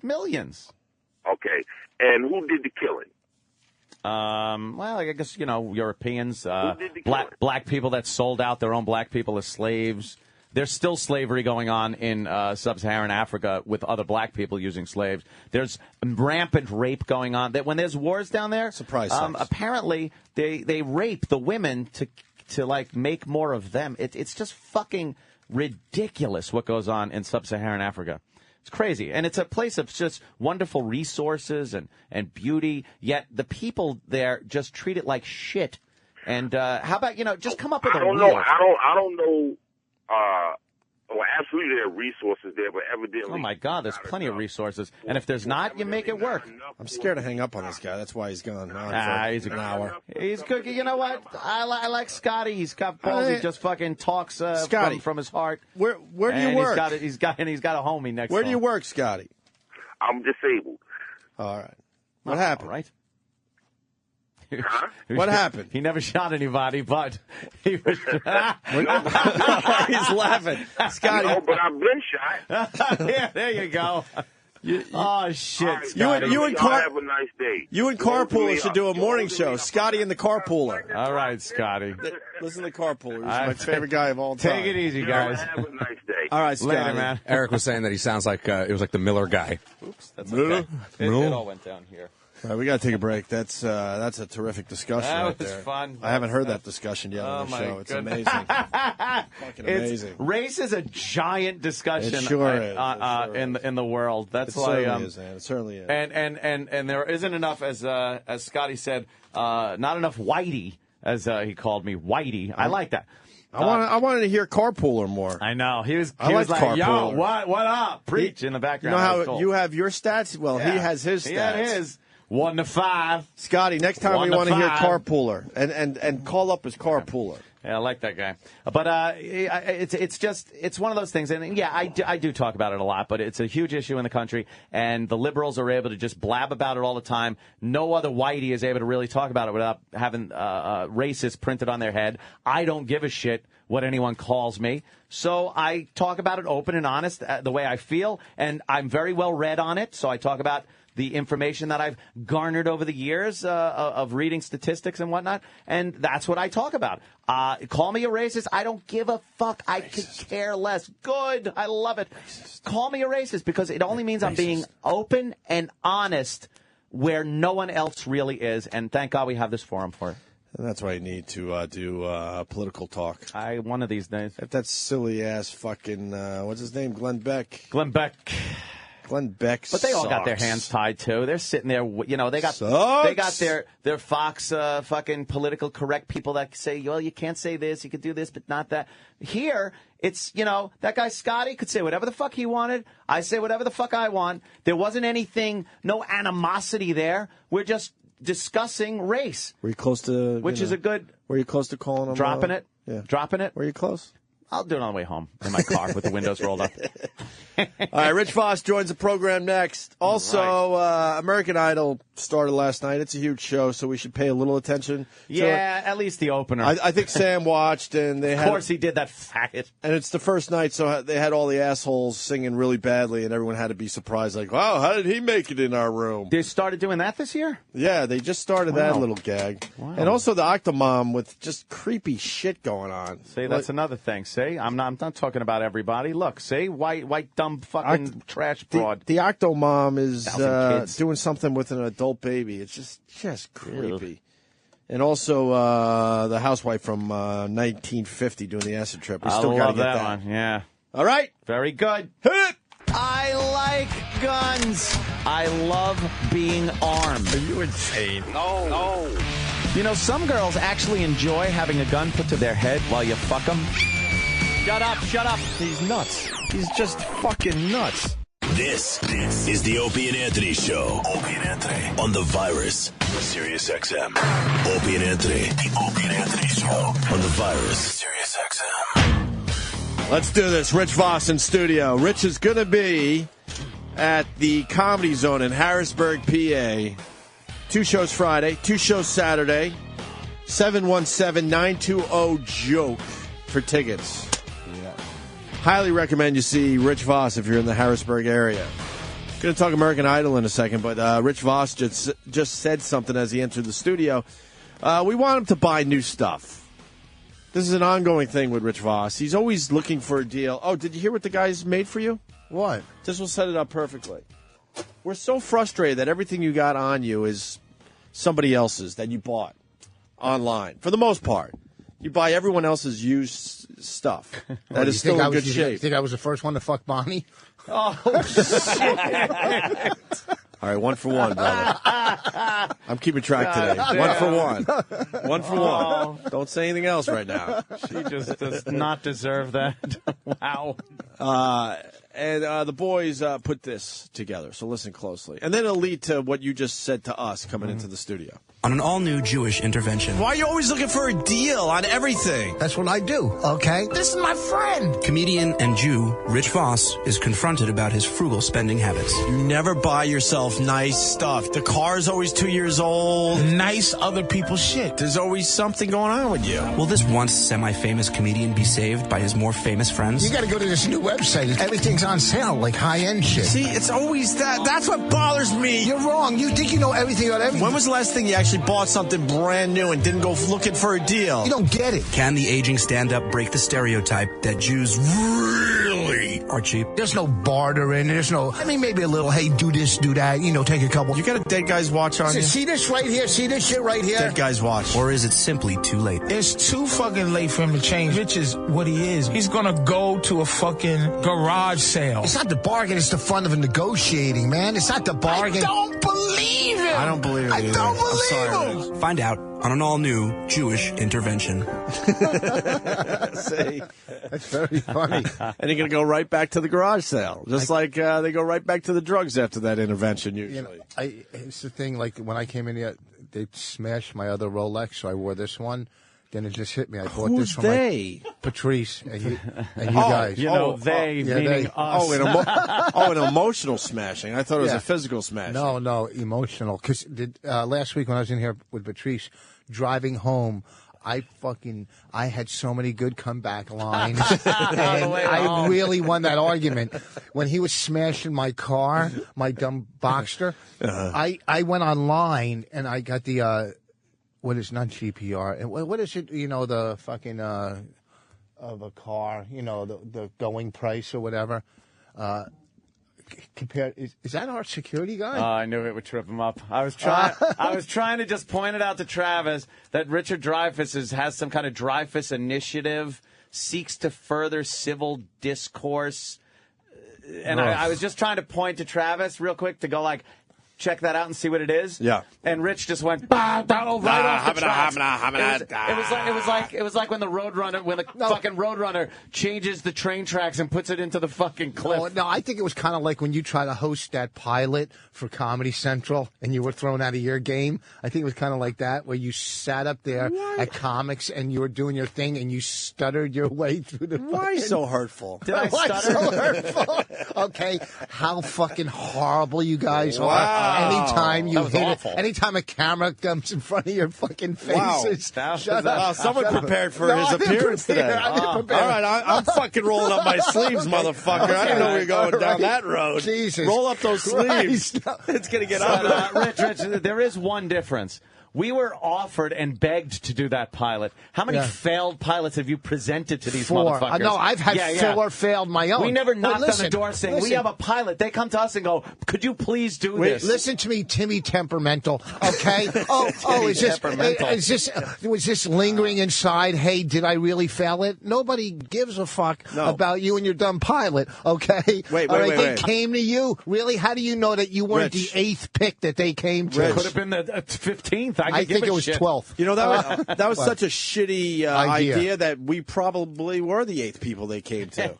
But they did beg us, and we knew we were in deep trouble early on because they didn't even have a concept for the show. I know. Listen, They were making it up as it went along. It was horrid. That's how I am doing this right now. That it just hit me. No one knows. All they know is that you guys failed at the pilot, and you fucked me up because I would have been in it. Thanks a lot. I don't. Well, No, it wasn't your fault. No, that was awful. Honestly, I don't think that one was. There No. were other ones that certainly was our fault, but that one was such a disaster idea from the beginning. It couldn't have been any worse than the Lifetime pilot we did. I brought it in here. You guys have it somewhere. Really? Why aren't we playing clips with that? Lifetime. Of that with you and Bonnie in studio? Well, you would need about 3 other comics to smash us all the way through. Dude, we're doing most embarrassing tape.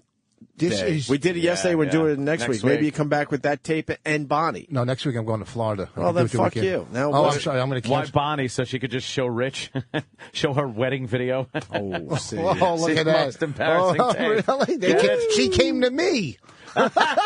Rich, so why did you switch out watches?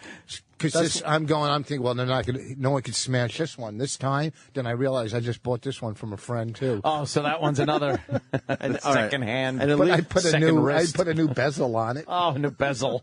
Stupid bezels. I hate the bezel. So you The walk word in. bezel. You walk in the studio during the break and said, "I actually walked into an Apple store because we told you you need an iPad. They're wonderful. I got one right in front of me. I can't get enough of this damn thing. I walked in. It's perfect for radio. I had $1,000 cash in my pocket. And just to set it up, you were going to buy a used iPad. Yeah. I'm like, to why? practice on. I'm like, why buy a used iPad? Why don't you go treat yourself? You work really hard. You travel all over the fucking country, slaving away in these awful comedy clubs with these awful owners.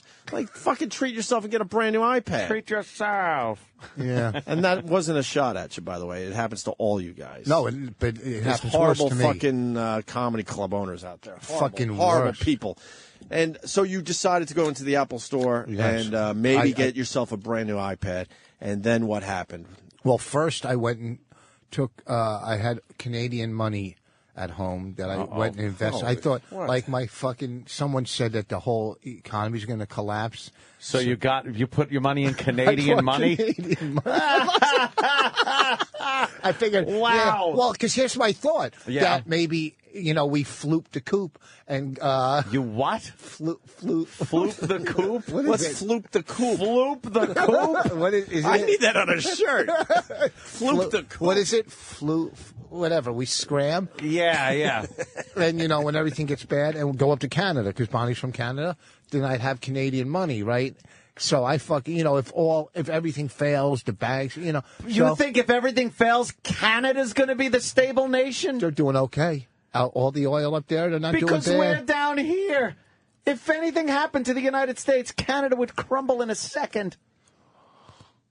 Dollars are shit. I realize that. But if the dollar craps out, believe me, that Canadian money with the hockey players on the back of it is going next. Why? We're not buying a lot of oil from them. I mean, they got tons of oil in fucking Alberta.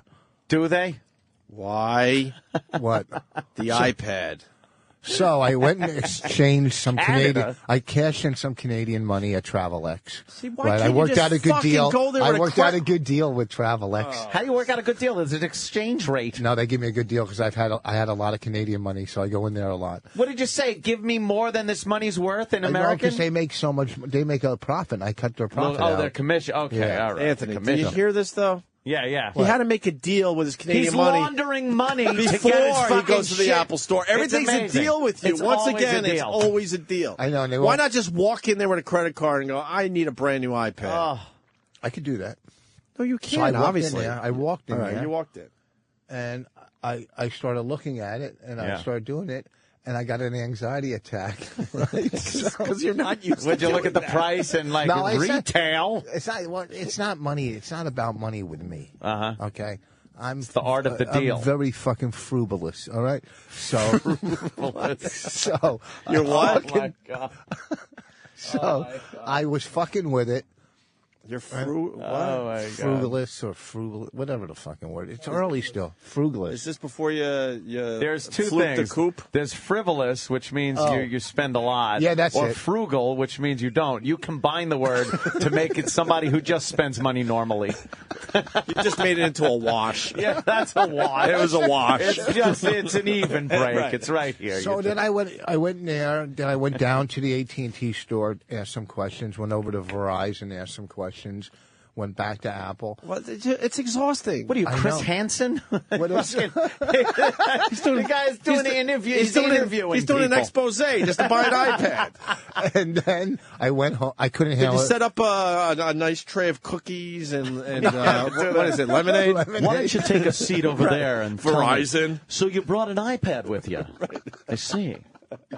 Can you actually talk about sex on it? Can you punch up pictures of nude girls?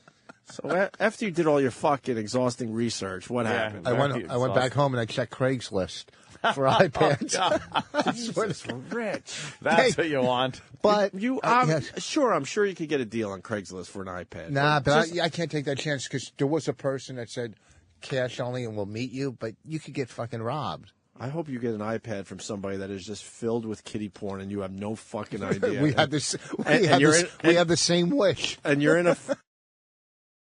And they somehow get your iPad. And you do 25 to 50. Oh, yeah. At Sing Sing. There's some kind of stash your photos thing here with a password I can't get into. Opening up this fucking 8-year-olds doing horrible things. Rich Voss goes to jail. You're not going to be able to floop that coop. No, there's no so- flooping that one. And then So you had an anxiety? Well, wait for the new one. Get Wi-Fi, get fucking 3G, get this megabytes, that megabytes. What Get the 6H. fuck? Yeah. You know, it's 6H so many better than different. 4G. Then you have an iPhone. You're going, well, I have the iPhone. What's the difference of having an iPad? You know, Well, big keyboard. difference, yes. Yeah, Too you much know, thinking, Rich. You it's just a- go yeah. into the Apple store and you ask a few questions and you treat yourself. It's called treating yourself. So Sure, do you- and sure then- you could get a better deal somewhere else. No, If I you- don't care about the deal. Then I go, do I get it at the Apple Store or do I get it at Best Buy? You know, what the Well, fuck? why do you have to worry about that part? He's all over. He burnt $100 in gas. Yeah, just doing all your driving research. around. The price of gas is like $4 a gallon. Right. You're driving around like a madman trying to. I don't even know what you're trying to look for. You're saying you're not First looking of for a all, deal. I live You're in, saying you're not I looking live, for a deal. I live by the mall and Best Buy. I don't live in fucking North. I didn't have to drive to Mount Pilot into town. But you still don't have an iPad. Yes. After all this research. Well, now I did the research. And what are you going to do? Man, I just buying don't one? fucking know. I'll buy one, but I just Everyone's got one now. You gotta get one. you know, be like everyone I else. want to do this Netflix thing because I heard you could send it right to your iPhone and your fucking computer. You know, Netflix. yeah. Or Flicks. There's an X there, but So whatever. You know But what I'm whatever. saying? I know what it's you're saying. so much. And then you get Apple you're so- TV and you send it right to your television set from That's just from more your shit in your house to have more bills. bills. No, it's easy. It's little bills. No, you just You pay it. can afford little bills. Yeah, but you see, You just buy the unit and then it's fine. You don't know have how to pay. do all the shit because you know it's good. You sit at home and you work your That's all I computer. do. I you're lock fucking myself in my great house. at it. You know, I've been into your studio. You got to fucking, it's like walking into fucking NASA. Oh, I you love know? it. But Yes. he didn't have to try to make a deal. He just went for it because it's something he likes doing. Yeah, Not everything has to be a deal. That's what we try to tell you. It's nice to get a deal every so Yeah, often. I'm not saying you everything has shouldn't to be do that, but not But with you, it seems everything. like it seems like you have done without things that you really wanted because you couldn't figure out some deal or some angle. I know. I'm going to Florida Monday. Oh, no. I'm playing Monday through Thursday. I just wanted to go play golf. Yeah. But I don't want. So I booked 2 one-nighters down there to pay for the trip because I love doing comedy. And so you're going to work during your relaxed time. Why can't you just relax? Because I can't say to my wife, who has a 3-year-old, hey, guess what? I'm going to Florida. Why Bye. not? And play golf Why while not? you sit here. She own you? No, but it's just you don't fucking know. You're not married. The girls you are with it's like leaving a kid home. Okay? It's not, I'm leaving a wife and a kid. When you leave, all you got to do is say, don't turn the stove on. Criticism taken. It's kind of brilliant on his part, though, because he is going to relax, but he figured out a way how to tell Bonnie. Like, no, I'm not relaxing. I'm working. I'm working, but during the day, kind of smart. I'll be golfing. Kind of smart. Yeah. Yeah, ain't bad. All right, I'm going to get the iPad. Next time you guys see me, I'm coming in with an iPad. Because I want to see you with an iPad. I want to see what apps he gets. I want to see how he uses it. And you know how to wheel and deal. So what you should do is just go get the iPad. Fuck, who cares if another one's coming out in April? Yeah. And then when that comes out, you go get the new iPad, and then you sell yours on Craigslist. So you will get money for it back. I was going to say, Craigslist. We were selling our couch. And one person came over, this girl, to look at it. She walked in, she looked around, sat on the couch, and said, okay, and left. And I'm thinking, did she just, case my house? You know what I mean? Yeah. You know what I mean? Just telling a bunch of people down there what's in it. I tapped out for a second. Wait, you have people come over to your house? One person, because we were selling the couch. You can't take the couch to CVS. Fuck that. CVS. Where I do all my transactions. Is that big, giant, old couch that somebody said they saw over your house? Yeah. But now it's not old, Victorian. She could have cased your joint. Victorian. Yeah, that's why You're a celebrity, and now you have strangers coming into your house to check out a shitty couch that you're selling. I'm not. First of all.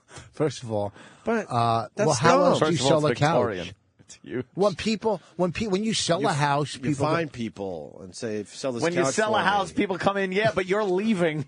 Right. You're leaving the house. And what did she do? She sat down on the couch to check it out. Yeah, sat down. And then what happened? She farted into it and left. Got up, and left. And I saw her in the car. I saw her in the car writing stuff down. I saw her writing stuff down. Oh, that's good. Oh, you think she was writing about the couch or what it might have in your house? Yeah, that's why I won't do that shit anymore. Valuables. That's dumb. Even when I had no money, I didn't do that shit. Because there wasn't Craigslist then. I just threw my shit out on the curb and hoped it found a happy home. Although I had duct tape on my couch by the time it was throwaway time, duct tape the fucking arm because it's ripped and shit. Yeah. Yeah. I decided not to get a new one because the kids just spill shit all on it. Oh, so you're going to wait until the kid's 18 and then get a new couch? Yeah. What are you going to sit on? He's right, man. I'm not buying anything Is your new furniture anytime just soon. fucked up? Is that what happens? Shit. Travis, yours too? There's snot on everything in my house. Oh, God. You know when you what did the baby do? Thank you, Rich. Thank you. When you talked about the booger couch, I understand now. You really? My kid has put snot on, I think, every single surface in my house. Kids, everything. There's snot on this shirt somewhere, I'm sure. I was watching my kid just pick her nose like she was Opie behind a microphone, like it was I don't do it as much. Okay. But kids it's like nothing anyway. They'll just shove their finger in their nose. And she comes out with these ginders that are so fucking big. Right? And they don't know that you're not supposed to wipe them.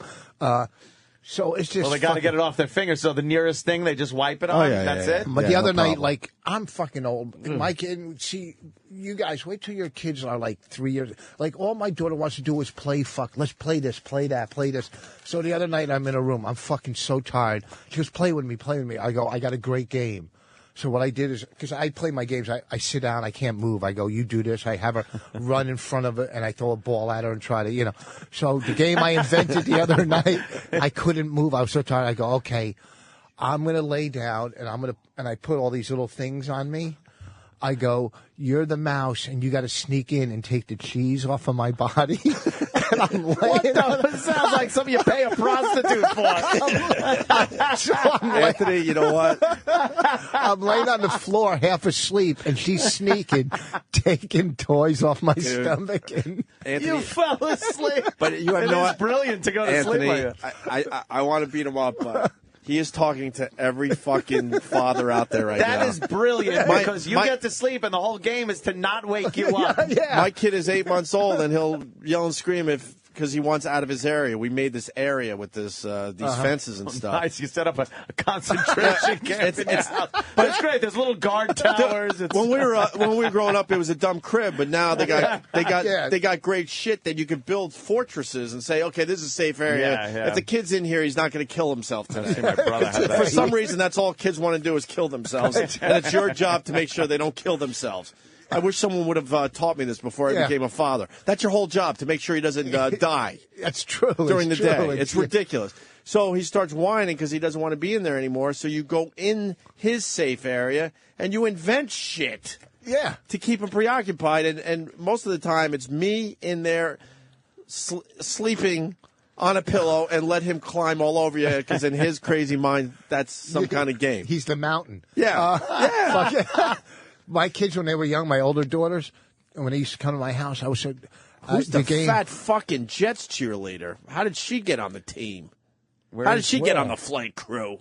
Where's the fat one? That's the flight crew. Wait a minute. That one right there in the front. In the front, she's too fat to be part of the flight crew. She's for the black players. You're probably right. Yeah, I hear you. She looks like. She goes, Latina. She's healthy. Latina. Yeah, she's a little too healthy to be part of the flight crew. It's all about the Jets. They're the having news. a big pep rally in Times Square. This today. is the news. 5:30. You know, having fucking cheerleaders on the news. That's brilliant, though. Inventing games to keep your kid occupied. I used to do with my two daughters. I made a game. You run into your room. Whoever can clean up the most things by the time I count to 25, and one would run in and come back and go, "I cleaned 6 things." I go, "Okay, you go," and they would clean the room like that.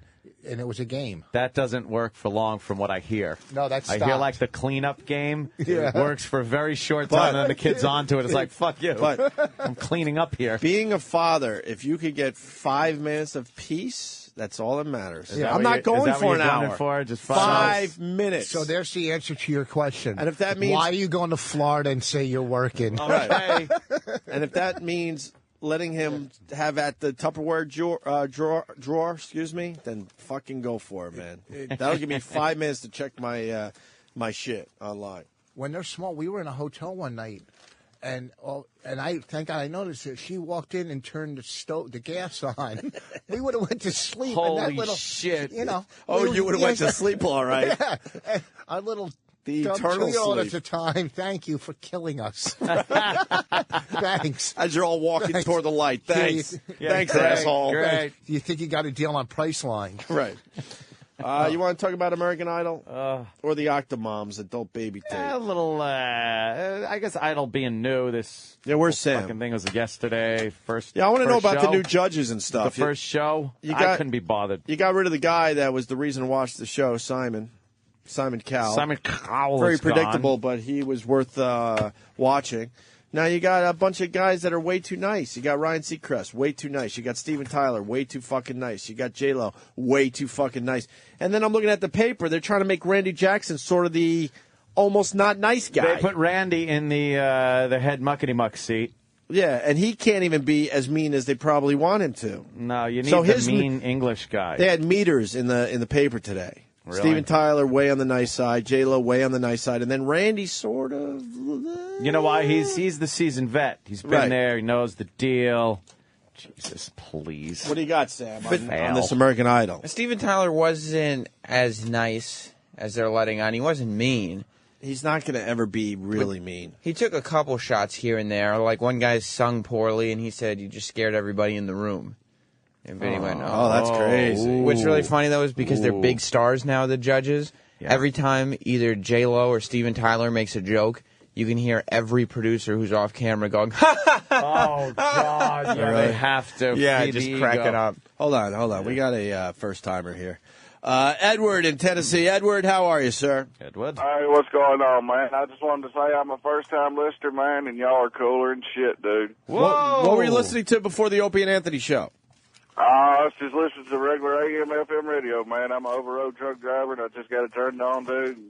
Like I said, man, y'all cooler and shit. God, this means we're going to have to do radio for another 5 years. We don't want you guys listening anymore.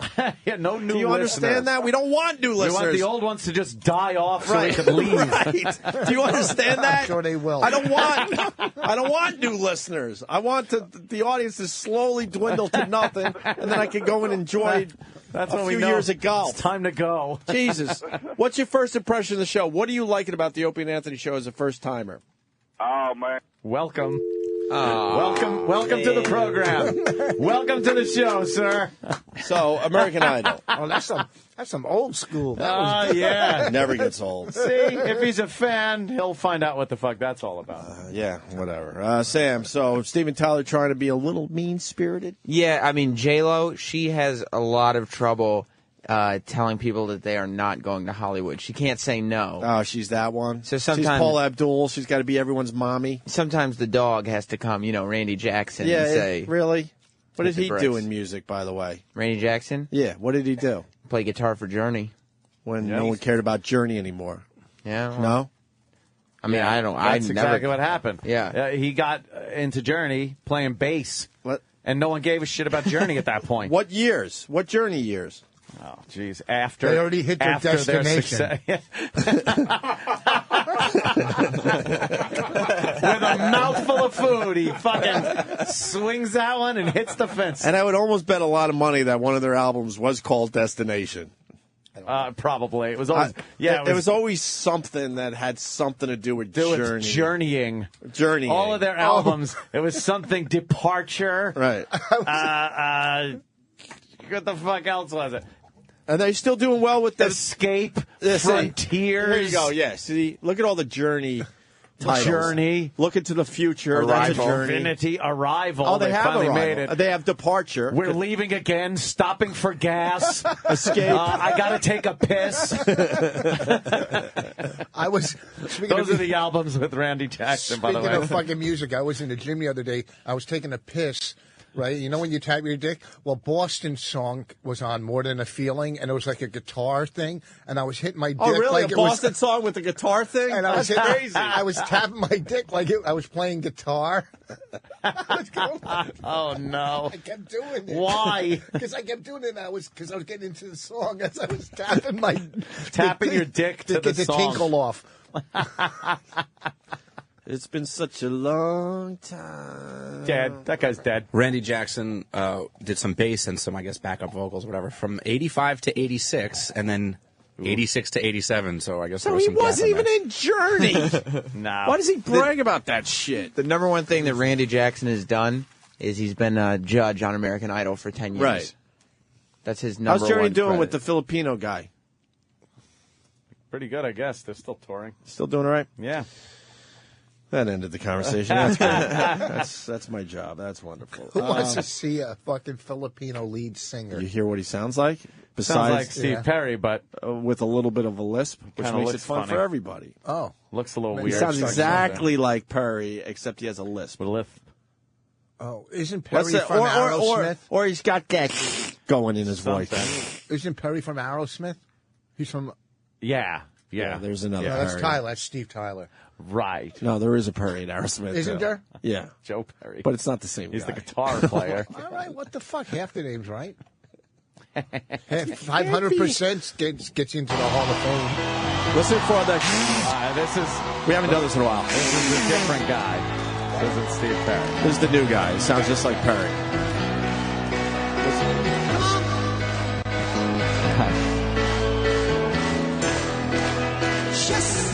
Yes.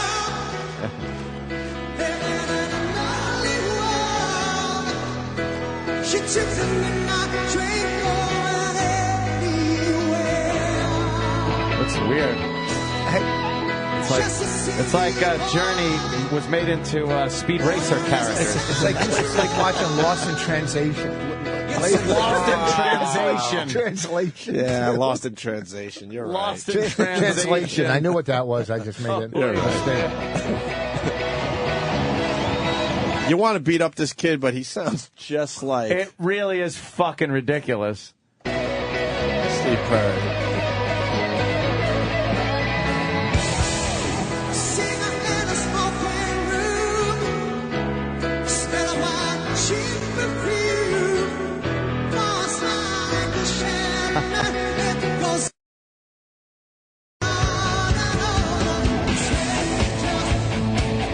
I would see this. I mean, if you're into most bands, when they Journey, change out the lead singer, I don't want to see him anymore. But I would so go to this show. And from a distance, what as is long it? as you Arnell, can't see his eyes. Arnell Pineda, something like that. What happened to their lead your singer? guess is as good as mine. Yeah, huh? What happened to their lead singer? He was an asshole. He was an asshole. He was an asshole, and then Journey goes, "Oh, really? Well, there's this kid in the Philippines that sounds exactly like you. Go fuck yourself. We're bringing him in. We're paying him minimum wage, and we're going to sell out arenas." And that's what they did. And didn't they re-record some of the old tracks to put out as greatest hits so that they didn't have to pay Steve Perry? They got a greatest hits with this guy in lead vocals, and no one gives a crap. They're buying it. Whoa. Holy shit. That's the story of Journey. Oh, man, that's got how to be really tough on the lead singer. And they reinvented themselves. Look, they're in Chile. They're probably playing in front of 100,000 people. Look at how many people are there. That might be 100,000. I played at Woodstock. Yeah, so did I. I hosted it. I hosted it. I hosted it 3 days. Woodstock. Third stage. No, I was on the second, and I was offered to do the main, but I didn't want things thrown at me. Okay, you didn't want doo-doo thrown at you. They were throwing everything at me. I know they were. And then Papa were the host over on the main stage, and they go, "Do you want to do that?" No. Fuck that. Fuck that. Shit. All right, listen, where are we? So Idol. Oh, let's be honest with each other. How many numbers you think Steven Tyler's getting from the little girls? I don't know, but this is the first season where they're allowing 15-year-olds. Because that's the deal Steven Tyler made with the American Idol I been people. watching? It's brand new. You can watch tonight. What? It's on every night? It's on Wednesdays and Thursdays. It's crazy. Yeah, the first 15-year-old ever to go to Hollywood. This is like toddlers and tiaras. That's right. They did a whole bit, though, about Steven Tyler flirting with the young girls. Really? Like the whole montage That's not a bit. Of girls. Like, Steven Tyler would take young pussy. Yeah. So they make believe it's a bit. It's not a bit. Do you know anything about Steven Tyler? He doesn't mind a 15 or 16-year-old? Well, I don't know that, because that's illegal. I have no idea. Sam. That's your I would hope well, he not. probably at least looks. I mean, it's a television show. It's part of his job, right? Yeah, he's got to look. He's got to judge. He's got to look at that nice fucking snare drum tight ass. Aesthetics are important. Supple breasts. Didn't they raise the age limit, too, on it? I know it at least goes to 25. I don't know how much they had older. an age limit, too? Oh, yeah. I didn't know that. They've always had the age limit. I just thought they just kind of just avoided those people. No. So last night was asshole night? No. It wasn't. It was Jersey. It was just the Jersey auditions. But it was asshole night. What do you mean? Asshole. Well, early on, they focus on the idiots that have no business can't trying out for sing. American Idol. And then the judges have to make believe like, whoa, hey, how did he get in our room? They make those wacky faces They're like, whoa, oh, this boy. is crazy. Like it's not set up ahead of time where they make sure they get a group of the idiots and the assholes to bring in front of the judges. That's the other thing that's wrong with this season, because everybody knows when the audition started, because now it's all over the news. There's auditions going on, and everybody knows when the new judges got signed up. And everybody knows that the auditions happened way before the new judges signed up, which means that there were no judges in New Jersey that day. So when did that happen? So they had the people audition in Jersey for producers and come back like a month and a half later when they had judges. They just got like 50 people. 40 of them were good and 10 of them sucked. Producers they just performed in front of. Yeah, Hey, interns. Two things before we move on. Someone is saying, Jacob, thank you, Jacob. He says, look up Dean Castronova. I know Dean Castronova. I've interviewed him a few times. He's the drummer in Journey. And this guy's saying he sounds even better than the Filipino new lead singer. At doing Steve Perry? Is that possible? This would be new knowledge. Is it just easy to sing Steve Perry's? I'm wondering now. You better call your brother. Yeah. Yeah, really? Dude, one of Anthony's friends was I supposed know. to be Steve Perry. Hugo. What do you mean? He was supposed to be... Hugo sounds maybe even better than the Filipino guy. And we know Hugo. And looks exactly like Steve Perry. Hugo? Yeah, Hugo. But spelled Hugo? Valenti. Yeah, he's a great singer. And he auditioned and he got... He's in it. He's in a Journey cover band. He's in a Journey cover band. And then years ago, Journey actually got in touch with him and said, we want you to It's like the movie Rockstar. Yeah, only he said no. Why did he say no? Because he had another band at the time that was actually being promoted and shit and didn't want to leave. Valentine, remember that? Oh, I interviewed Hugo when he was promoting Valentine. This is way inside now. I told the story, though. I was at BAB. They were on the soundtrack of Don't Tell Mom the Babysitter's Dead. But I was at BAB. I'll tell the Hugo story again. Yeah. Hugo Big movie. Hugo used to cut the grass at BAB. He told the story on the air. And a week later, because all of a sudden his band hit, he's now in BAB being interviewed. That's how it works. That's how it works. Topsy-turvy world of rock But and he roll. goes, I was the landscaper for the BAB facility, whatever. They got BAB got all their employees from maintenance I somehow. know, exactly. Yeah. And was doing the air conditioners. Landscaper, Hugo was sheet doing metal worker, carpenter. We need another host. Who's doing the hot tar? Who's up on the roof? See if he's got a talent. Someone's up on the roof. Get him down here. Voss, you're right. Let's say hi to Stryker. Stryker. It's been a while. Yeah, hey, boy. Hey, you guys just missed a Vossism. Right as you queued up the Journey music, Voss said he was half right. He was 500%, and it would get him into the Hall of Fame. He's half right. He was 500%. Oh, 50%. Because you got half the name right. And that's Yeah. good enough to be in the Hall of Fame. 500%. Yeah. 500%. Well, that's hitting 500. Yeah, if you're if one you're for two, you're 500. 500, so that's not wrong. No, it's not 500%. It means 500.5000. So you're trying to say Half you're of better than one. Ted Williams and you should be in the Hall of Fame. Is that the guy that just got arrested? Yeah, that's the guy, Ted Williams. Oh, my God. Great ball player, and what a voice. Wow. So No, he's dead. everyone's saying that Yeah. Dean Castronova is unbelievable singing Journey. So why did they go and get the other guy? Maybe they didn't want a drummer singing. Yeah, you They should have had him sing, and they should have found a new drummer. A bunch of people are saying. Really? Now, is there tape of this guy singing? Oh, let me see. Steve Perry songs. You getting a thing?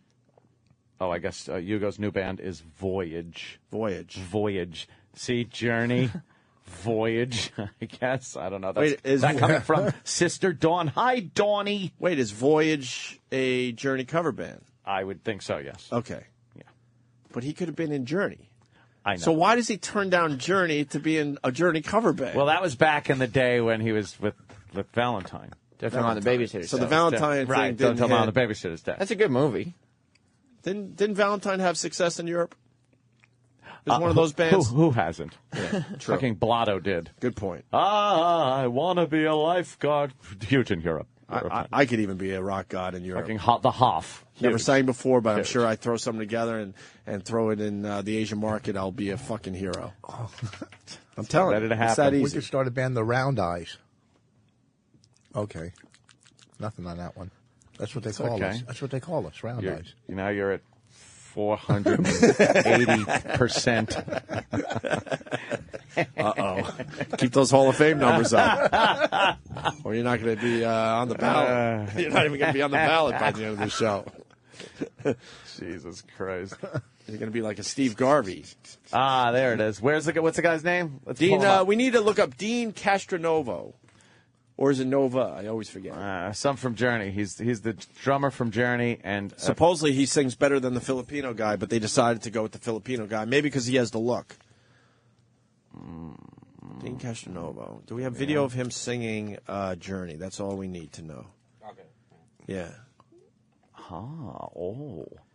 Dean Castronovo.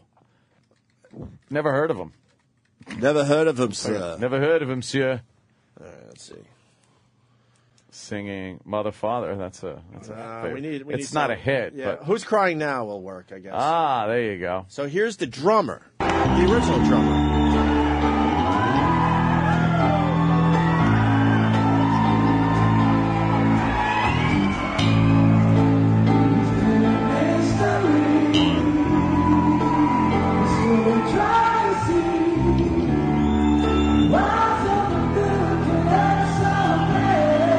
Everyone in the band can sing like Steve Perry.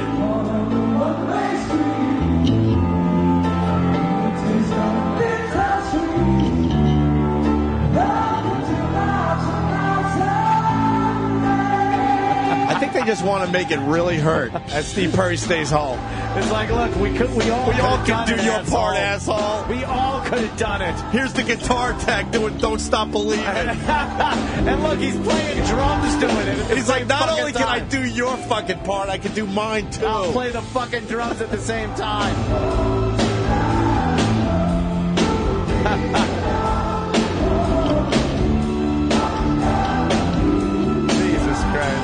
with the drummer being mic'd, you really hear the drums. Yeah, a little problem there. That's a little rough to hear. Is there another one up there?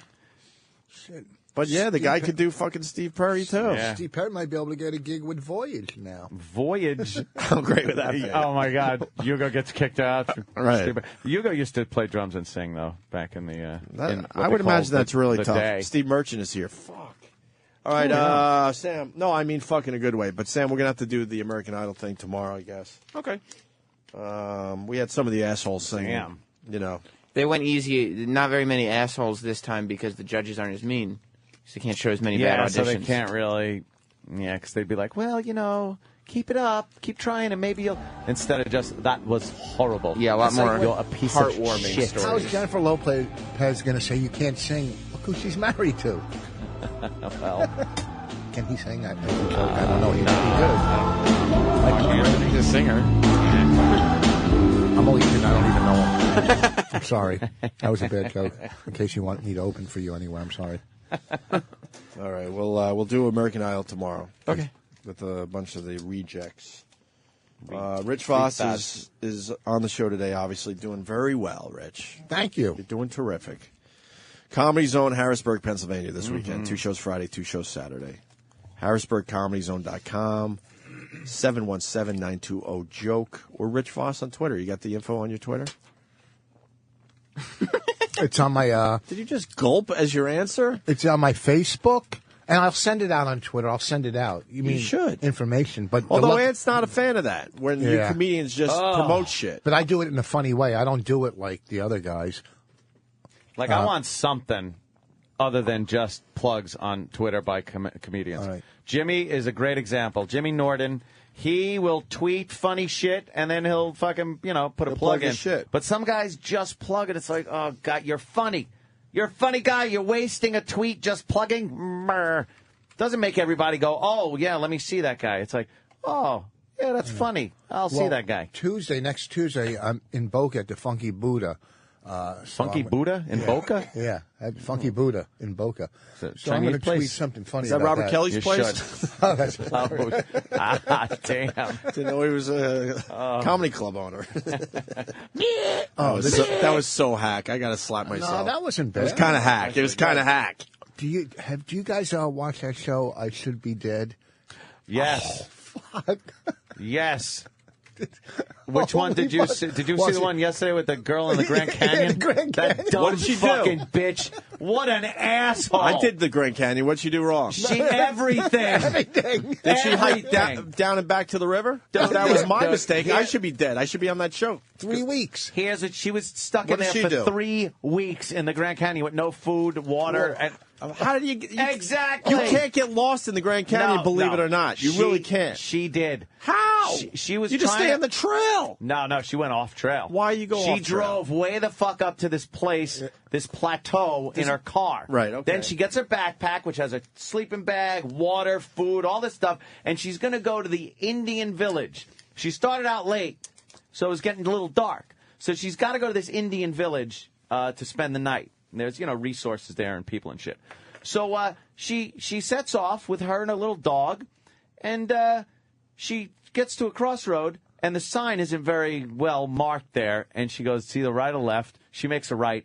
The village was left. Oh, boy. So she goes right, and now she's walking kind of in the dark, so now she can't retrace her steps to get back to where she was. Oh, boy. She has to spend the night. She's crying. She's got a little dog with her. I understand one night in the Grand Canyon. You could do that. One Why night you 3 can. weeks? What happened where it turned into 3 weeks? Because she kept walking because she couldn't backtrack. She tried backtracking and got lost again.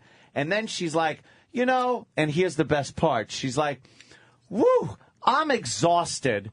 And I bet it's from carrying this backpack. So what I'm going to do is take my backpack off and just leave it on the ground and keep walking. And, there's food and water in there, but I got to run into somebody.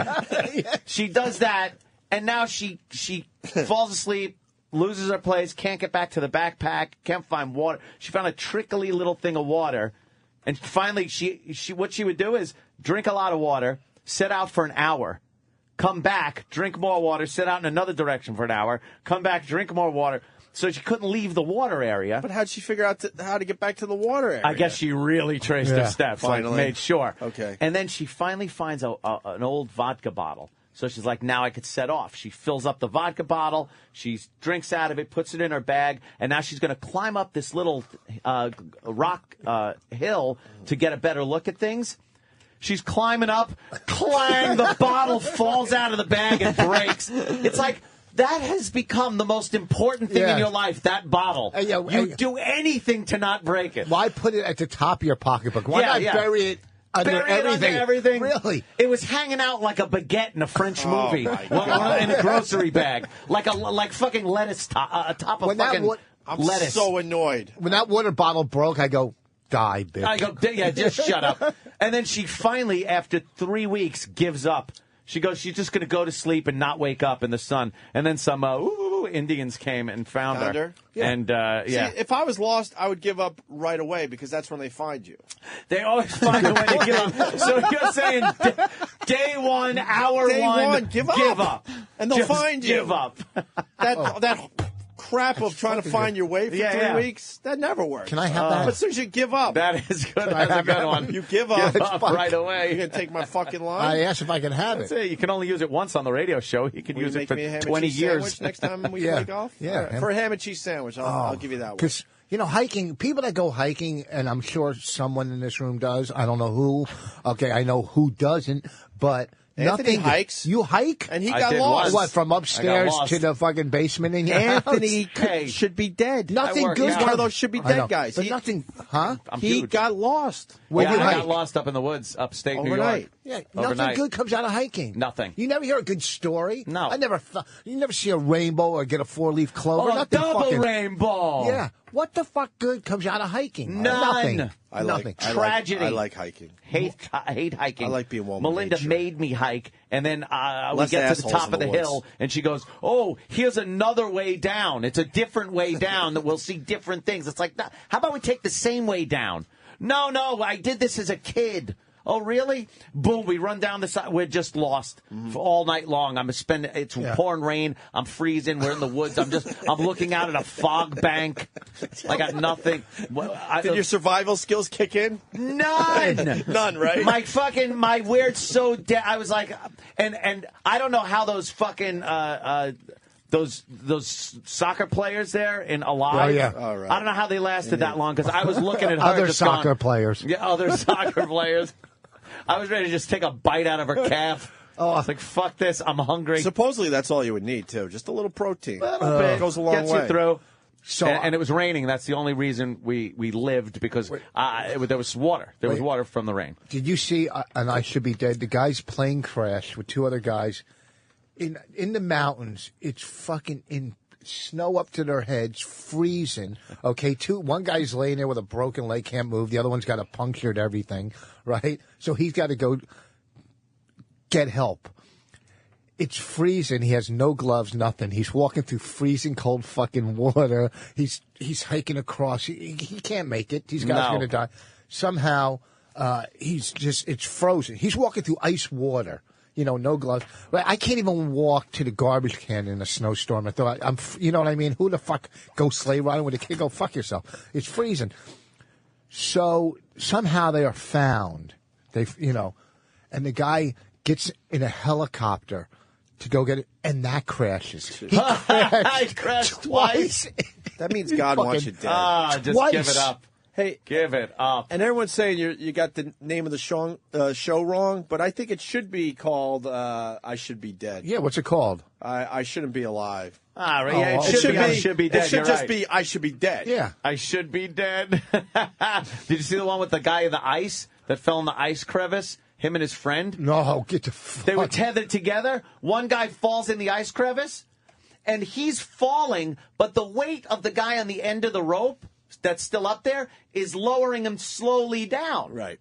So he hits bottom of the crevice, but he was let down kind of slow because his buddy is trying to hold him back. His buddy then flops over the edge.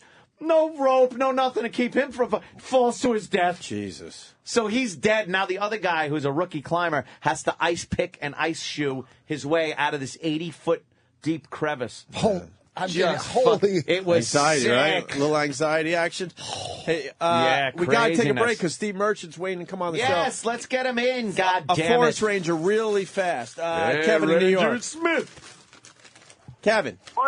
Yellow. Come on, boys. Yellow. Real fast because we got to take a break, yes. Opie, you're a genius. That's the thing that everybody's got to do is just give up immediately. 'Cause we search for hours for people that are wandering around. If they sit down, we'll find you. Yeah, it's always stay in one place. Just give up immediately. Give up right away. You start wandering off way too far from where they're going to find you. You know, and if you're going to go hiking, bring matches or something. Start a fire. Bring something. In the A pouring rain, I flashlight. was sitting there with like a rock and a stick, and I'm just going, this is useless. And once again, when we were off the air, I treated my brother to a trip to the Grand Canyon because he is a big hiker. I said, let's do the ultimate hike. And he decided he needed to touch the Colorado River and back in one day, which they highly recommend you don't do. As you're going down the trail, there's signs everywhere. Don't fucking hike too far. Make sure you get out of here before the sun goes down. Long story short, we had to hike out of the Grand Canyon in the middle of the night. It was the scariest thing ever. Does it get pretty dark, right? Pretty fucking. And you don't know what's on the trail. You don't know if the rattlesnakes are Fucking coming out snakes. now because it's not as hot, and you hear the coyotes. It's fucking scary fuck as that. shit. Fuck that. Does it get as cold at night in the desert as it does hot in the day? We were so fucking hot from sweating Yes. our balls off all day that it was a relief, but I don't know if that was good or bad. Yeah, it gets fucking pretty cold. Yeah. And then it's blazing hot in the day. We really got to take a break for Steve Yes. Merchant. Stay there. Steve Merchant next. A real funny, fucking talented, creative motherfucker. That's what we got next. Yeah, this is the Opie and Anthony Show on the Virus, Sirius XM. The Opie and Anthony Show on the Virus, Sirius XM.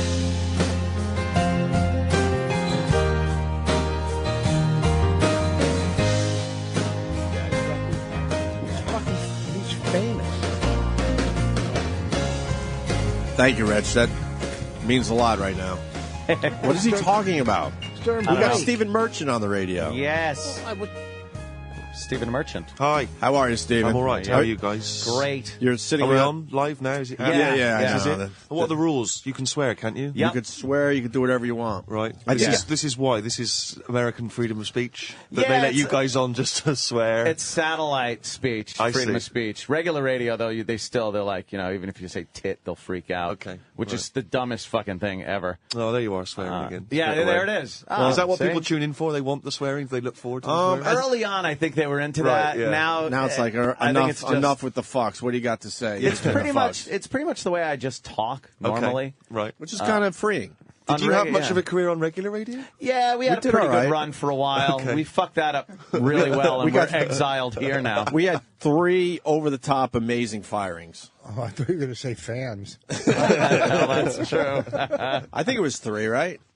We Yeah, told yeah. Boston the mayor was dead. That got us a firing. But it also got us Right out. a great promotion. We got to move to New York and do radio. Yeah. And then we fucked that up by having, allegedly, a couple have sex at St. Pat's Cathedral. St. Patrick's Cathedral, they had sex in the church. We've and- on the air? Yeah. Well, Stephen, we figured our we figured our careers. I were- might show off, guys, if I'm honest. This is not the sort of radio I'm into. I'm a classy guy. I work for the BBC. I could tell. Stephen, we figured our careers were going so well. Who needs to be successful? So we blew it up in one day. One fucking day. So, One day. It happens. As a guest on their show, they were gaining so much heat. They were in like 20 markets, and I was on all the time. I'm going, this is fucking great. I went and bought a Mercedes, and they got fired the next fucking day. Yeah. See, that's There's some kind of lesson there. TV Don't was calling. depend on us. TV was calling magazines. We were in a magazine every other week. Since then, nothing.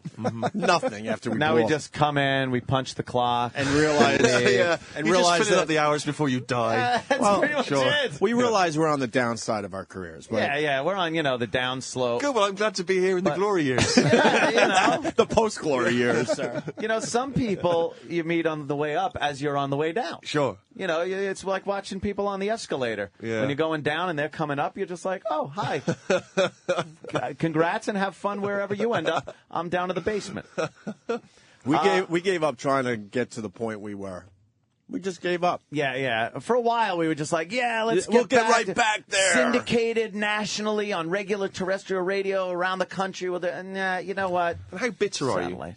A little bit. Were you bitter? Look at our faces. Yeah. I'd be bitter. I'm 20 years old. It really has taken its toll. That old gag. I'd be I'm bitter. doing a lot of old gags today, man. I would be bitter though if I didn't have it so well. See, it's been life's okay for you? It treated me well. So now I just feel kind of like. What is it that gets you through the day? Booze? Drugs, hookers? Yeah. Wow, you read good. the room nicely. You're like, that I like booze, girls, and guns. Those are like my three and not even in that order. I think it's in that order. Is it in that order? I think it might be in that order. Holocaust movies? No, not quite. Holocaust movies? I'm not German. No. Schindler's List was pretty good. No, you point and go, ha ha. Stephen, he's a fan of the I like the era. I like the whole era. The Holocaust era? No, not the Holocaust era as much as the 30s. It gets a lot of bad 40s. press, It but really there must have been does. some good stuff going Something on. had to have a laugh. There's always sunshine after the rain. There must have been something. There must have been something. You know, during that time, someone was having fun somewhere. Two people must have had sex in a church somewhere. But it wasn't in an attic. No, it was a quiet time. I'm thinking there's one guy that came home from work to find that his wife was no longer in the house and might have been a little happy. That's all I'm saying. You think? But no one wants to talk about that side of these Just these horrific things that muddy happen. jackboot prints on his floor, and kind of went like. And when she's gone, they took her. Wow. And then he had a fake cry and all, and then he escaped and went to some other country. He got somewhere. And got remarried. There's a movie there. There's a Holocaust movie for you. That is. Oh, my God. What a lovable character he'll be. Lovable. Maybe Kevin James could play him. Yeah. Well, our tragedy is obviously, 9/11. You're trying to tell me now. There wasn't one guy that died that day. Was the biggest that piece people of thought shit? was an asshole. The biggest piece of I shit. hated And when that it happened, guy. they went, "Oh my God! Look, this is the luckiest day of my life." Hey, call in if you are that guy. Yeah, if you're that guy or you knew. If you owed someone $100,000 that died that day. By the way, if we did this break on regular radio or TV, fired. Yeah. Sure. Because no one wants to talk in those terms. Well, then rightly obviously, so. It's offensive and obviously it's morally repugnant. Obviously, it was an over-the-top, horrific day for just about everybody. But I'm saying there was maybe a few people that said, "Wow, this I was is like in trouble winning the lottery." yesterday. Today, no trouble. Right, instantly out of trouble. Right. Yeah. Oh. I've watched the Ricky Gervais show, the animated podcast. Fucking hysterical. Oh, cool. Thank you. It is so goddamn funny, man. And little round-headed shit. Carl. That and I'm sure because we've gotten asked from certain retards we have on our show, is that real? Is that guy real? That is. You can't fake that kind of stupidity. I always think when people say, is Carl real, they are the Carls of their group. Right. You know what I mean? Because you can't... People say to you, do you write it? You could not write. No. The stuff. He was talking about the pyramids. We showed him a picture of the pyramids because we've sent him on this show where he travels around the world. Yeah, that's and, great. And he looked at the pyramids and he said, bad design. Straight away went, bad design. He said the living room, huge, bedroom's tiny. We have to point out it's a mausoleum. It's not a house. It's not a house, Carl. But you can't. Design. I don't think an intelligent comic can come up with that because you would never occur to you it was a house. Right. You know, if you know it's a crypt, you can't sort of unlearn that. You're not gonna think of it as a house. Right, It's a crypt. right, yeah. Bad design. The pyramids, which have been bad there design. for thousands He was of furious years. because they were the Great Pyramids and the Great Wall of China. He said, "I'll be the judge of that." They're just the Wall of China. They're a pyramid. I'll decide if they're great. It's like he was annoyed at ancient Egypt for naming it that. How did this start now? I know you guys had this great idea of making him famous. Right. Now, where did he originally come from? You guys just know him? He comes from Manchester in the north of England. And Ricky and I used to host a radio show together. And then I think we got fired probably for something far less controversial than you guys, just for being Sex shit. at the Abbey. Right. Yeah.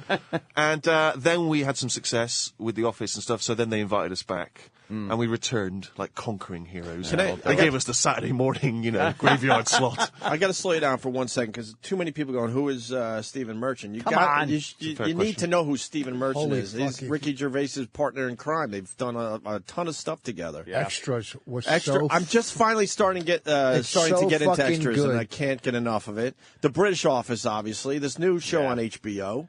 Yeah, this looks... The radio show together, like you guys said. Mm-hmm.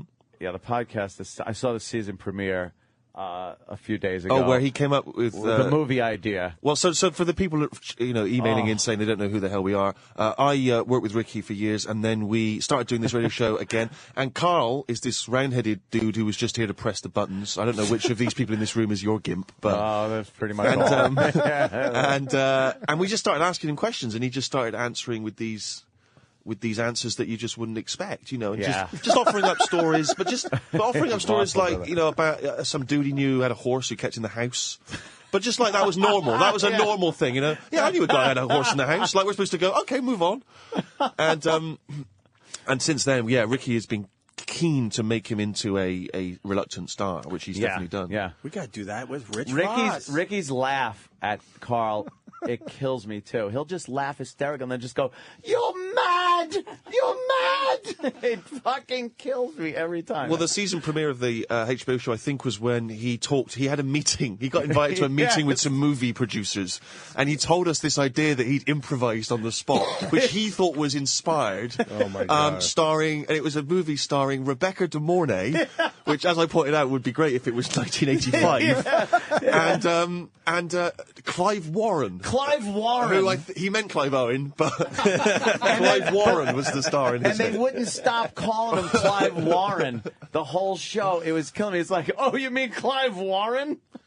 But he's extraordinary. But this show we did on HBO. And then we've done this other show, which is on the Science Channel, which is we sent him around the world against his will to see the 7 wonders of the world, and he absolutely hated it. He tried to buy his way out of it 3 times. He was like stranded in the jungle in middle of nowhere, just phoning the producer saying, "I'll give the money back. Send me home." It is great. He's a great. You can't even say character because it's really him. Yeah. And the animations look great too. I mean, it does add so much. Got a nice to kind of the Hanna-Barbera. Very old school to it, and adds so much to it. But he comes up with ideas which he thinks are sensible ideas. He said one time he just went, "You know what would be good? See-through skin." Because then the doctors could just look through the skin, they could see what's going on in there. But then to him, like, that idea should then be applied. Scientists should just go, forget dealing with AIDS. Let's get the see-through skin going. We got to figure going. this out immediately. Well, his idea with the movie Carl with says. half the brain is classy. Whoever's listening, obviously, got to watch it.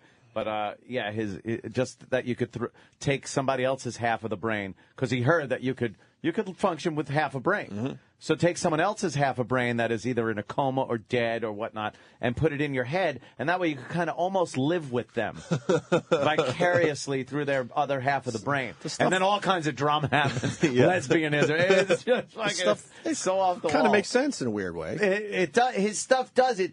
It almost makes sense if you're completely insane. Right.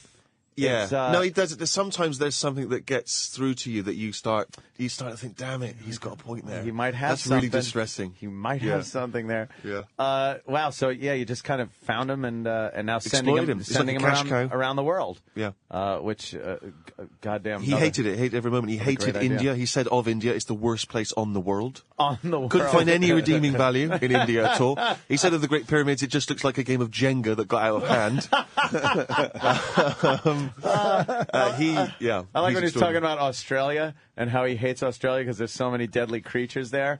And then his logic as to why there were so many deadly creatures was that a lot of these bugs and whatnot live under rocks. And since Australia's on the bottom of the earth, which is in essence just a giant rock, that they live under there. Right. And Ricky had to point out there is no up or down. It's all relative. And you couldn't really get that point through to him. Kind of like big concepts. Like for years we tried to explain to him that idea that if you take an infinite number of monkeys, infinite number of typewriters, one of them eventually will type the complete works of Shakespeare. Just that's the nature of infinity.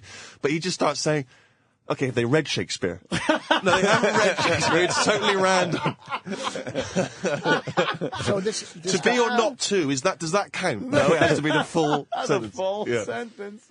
You really send the guy, and then you animated the show around him going around the world? No, sorry, these are two different shows. We should make that clear. Yeah, one is a live-action show where he gets sent around the world. He's Carl. Okay. Yeah, You're believe looking me, at here he Kamar is. Carl. You're looking at the American Carl You right see, here. Stephen, you see that list of words? Those are all the words he has mispronounced on our radio show. We keep track, and we have about another 7 to add today alone. And he only does the show once a month. No, every 2 weeks. But I kill on stage. Fucking kill on stage. Yeah. It's but you know, stand-up they're all comic, they're real ticklers when it comes to wording and Ticklers? Ticklers Or sticklers? Sticklers. Say, perfect. There you go. This is what we Could deal not have with. been better. Pop the ticklers up there on the list. And what was that movie? What was that movie you saw recently? I fucked that up. Lost in. Oh. Well, I said it wrong because I was in. What- You know, what'd you're you trying say? to get What'd you everything say? in What'd you quick. say? What'd you So I say? said lost in translation, but it's Translation. Lost in translation. It's translation. Lost in Trans-Asian, which is a Translation. But you know what? Sometimes, you're talking fast, you got to get words in, and you fuck up every now What and then. about when Of course. he mixed up frugal with, what was the other one, Danny? Frodo? He wanted to say... Frivol? No. Frivolous and frugal, which frivolous and frugal, two opposite things. Sure. So it came out frugalous. It's early, too, Oh, yeah. That's why you should have flooped the coop, like you said. Yeah, they floop the coup. Oh, I hate these ticklers for detail. Yes, Listen, exactly. you guys want a 9/11 story? What? I just want to prove my point. All right, why not? Do you mind? No, go for it. All right. Let's say hi to Steve in Jersey. Now, this is obviously a very touchy subject. I understand that. 10 but with fucking every years. tragedy, there's somebody Enough. going, holy crap, this really helped out my situation. That's all I'm saying. With that, Steven, go ahead. Hey, guys. Make a long story short. By the way, enough time goes by, and like the Titanic, they'll make a fucking kiddie ride out of it. They put in the back yards at parties. You ever see that? Let's just say my name is Steve, and let's just assume I'm from Jersey. Okay. I slept with my wife's sister. We got drunk one night. We slept together, and this was like in July. She proceeded to tell me about August the 20th that she was pregnant. She was also married, so she was trying to figure out how to tell her husband. I was trying to figure out how to tell my wife, and she died in the Trade Center tower, so nothing was ever said. Well, lucky for you. That's what I'm getting at. And you thought this was a good idea to phone a radio station Yes. and tell people, I know. it's been long enough now, my wife can deal with this information now. This is the way to break it to her. They're currently in the car and his wife is listening. I'm sure he didn't want the person to die, but what I'm saying is it was a huge relief as far as the situation he was in. Let's say my name is Steve and not disguise my voice at all. Yeah, it was kind of emotional, but it was happy and it was sad too. On the at the same token. Right. I'm sure there's worse stories than that, but that's sort of what I'm That's getting pretty at today. bad. That's an extraordinary story. That's a All horror. right. Thank you, Steve. Let's go to Steve in South Dakota. Steve. Hey, guys. What's going on? Hey, buddy. We got Stephen Merchant in studio. Steven, on Extras, there was a line that you had when Ricky was in a play, and he introduced you to one of the midgets that was in the play. You walk up and you just go, Ricky introduced you, and you go, midget, and you shake his hand. Yes, I remember. I remember. Never in television, and then you proceed to go, where do you buy your clothes? From a baby store? Baby store. You live in a small house where I could be like a giant. I've had tears rolling down my face. One of the best 10 seconds on television ever. That's very sweet of you. Thank you. How does that relate to 9/11 stories? No, we don't want a lot of those. I was just trying to make a little point today. We, I mean, that's a horrible area to go down. We talked to Ricky about those shows, the shows that you've done, The Office and Extras, just a few episodes. And then you just decide to not do anymore. Well, I should point out that in the UK, firstly, you don't have the big teams of writers like you do in the US. It's just me and Ricky making those shows. And we get bored quickly, we get tired quickly, we get sick of each other quickly. And also there's no sort of economic incentive to keep it going because it's not like you can kind of do enough and get syndicated. So you may as well call it quits and make something new. Wow, you know? really?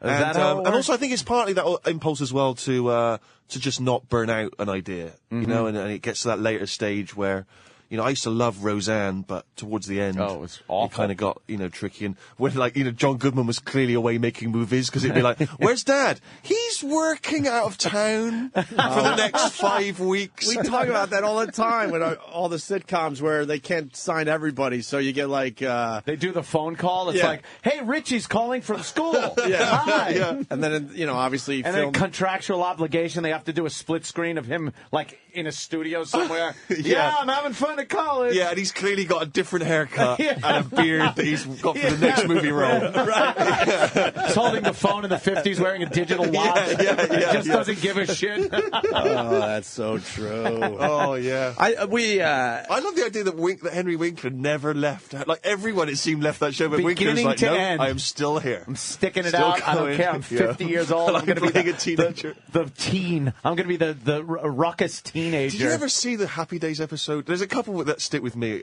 One where he goes blind. Fonzie goes blind. Yeah, and he had to put his motorcycle together. Motorcycle back together while blind. I missed the beginning, so I don't know why he was blind or why the motorcycle was in different pieces. But there's also one where he solves racism in the Deep South. Do you remember that? In the Deep South. Do you remember this? I remember the one where he solved racism or tried to solve racism when I think Styx was coming over to Richie's house for the party, and everybody at Arnold's didn't want to go to the party because there was a black guy at Richie's house. So Fonz told him, "Hey, y'all going to be there." And when Fonzie left, he expected everyone to be there, and they all went, "Nah, I'm not going." And it was the first time, like, Arnold's turned against Fonzie.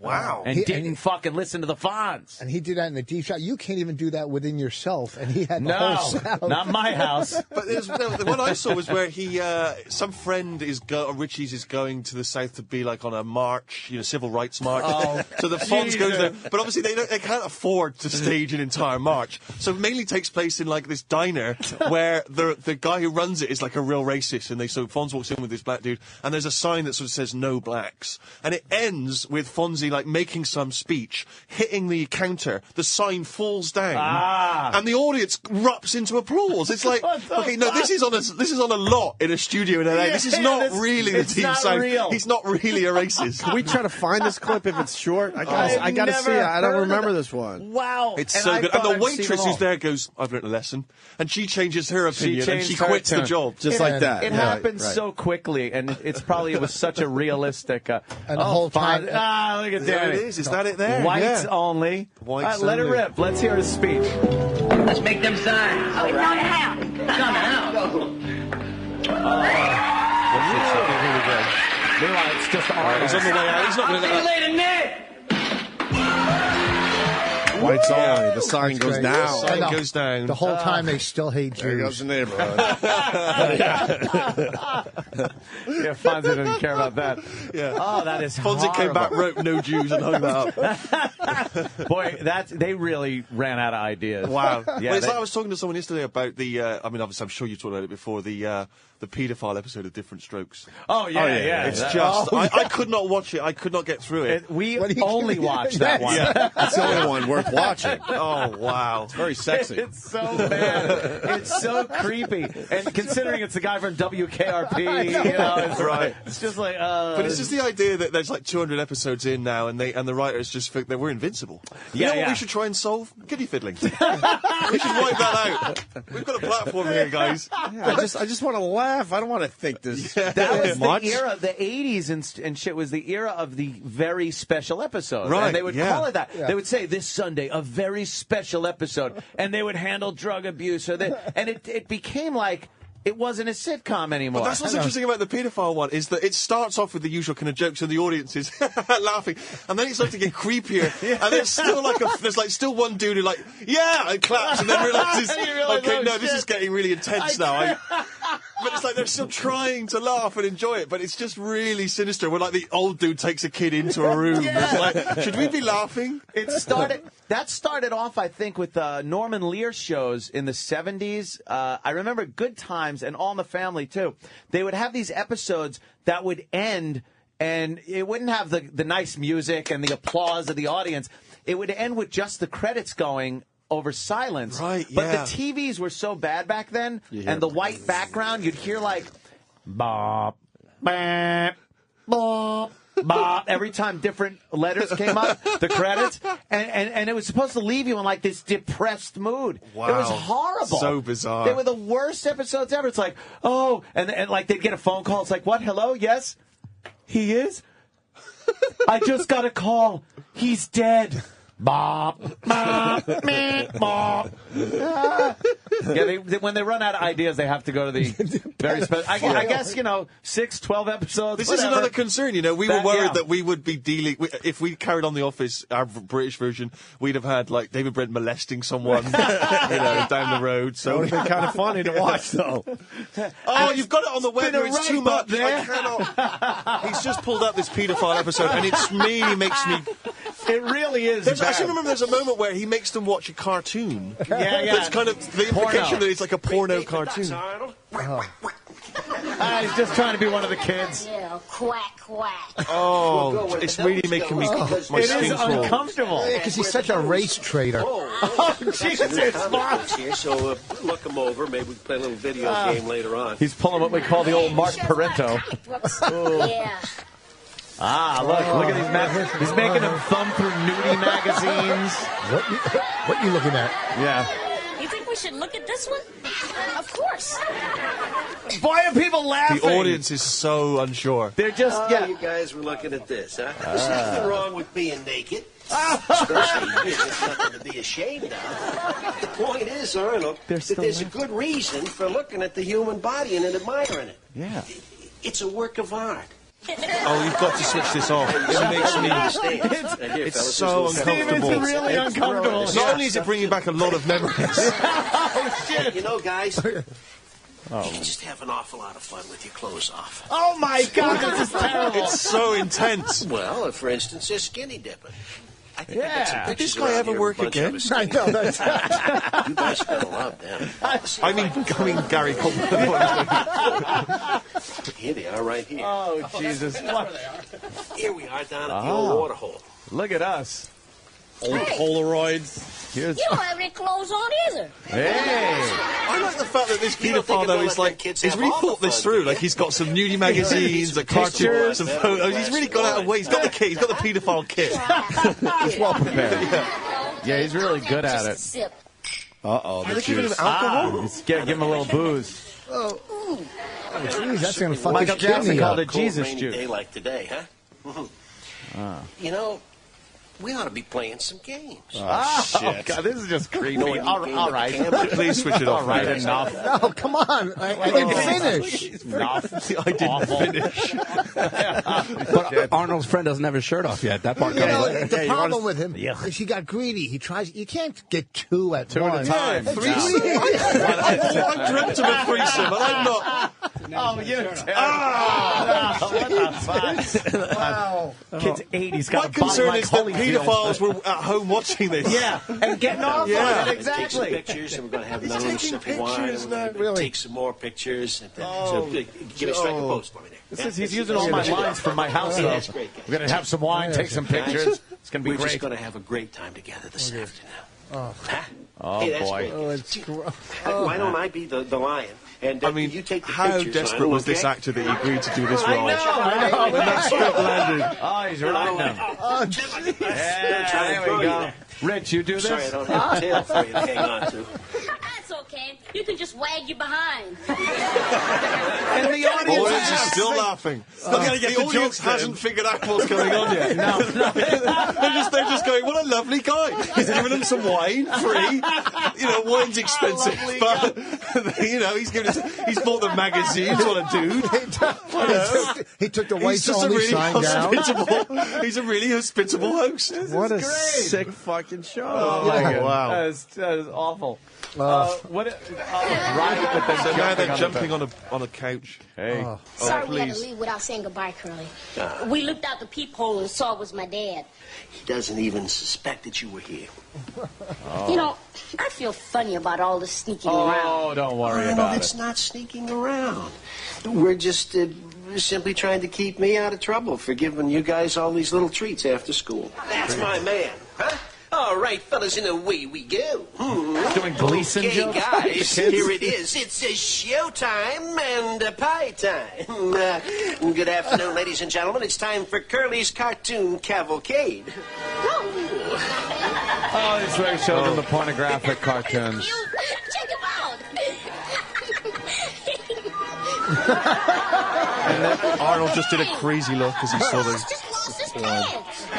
Curly, this is an X-rated cartoon. Where did he get X-rated cartoons? I know. It's not. I'll tell you the website. Video store? This is like pre the web as well. Yeah. You know, like nowadays, if you're a paedophile, you can get X-rated kiddie fiddling cartoons. You know, He really had to hunt that shit down. yeah. It's true. Like, I mean, that actor, like, who the fuck? Because that ruins careers. Of course it does. That ruins fucking. The next day after that aired, did he leave the house? Hey, did you see me last night on the episode? I was good, wasn't I? There was a guy that was on Mary Tyler Moore. He was a regular, and then he did a pedophile fucking movie, like a kids, after school special. Yeah. He never fucking worked again. That was it. He was done. It was done. Yeah, that's a bad agent. You got a bad agent right there. Now,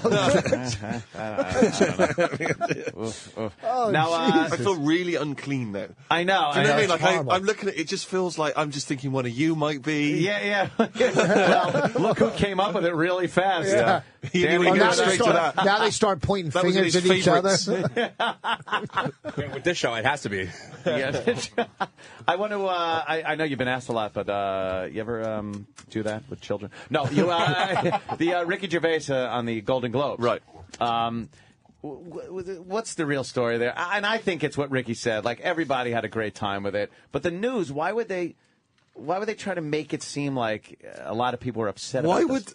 Why would the news want to make it seem like there was a story? Let's just sit and think about that one for a moment. I just said something really stupid. Jeez, what are you, fucking me? Yes, no, I think the story is that everyone was really offended and that, like, he was off air for an hour because he was being told off. I was back there with him. No one came back. In fact, they were rude. They didn't even come back and say hi. But they certainly didn't come back and tell him off. Were people offended? I don't know, maybe. They seemed to be laughing as much as they were oohing and eyeing.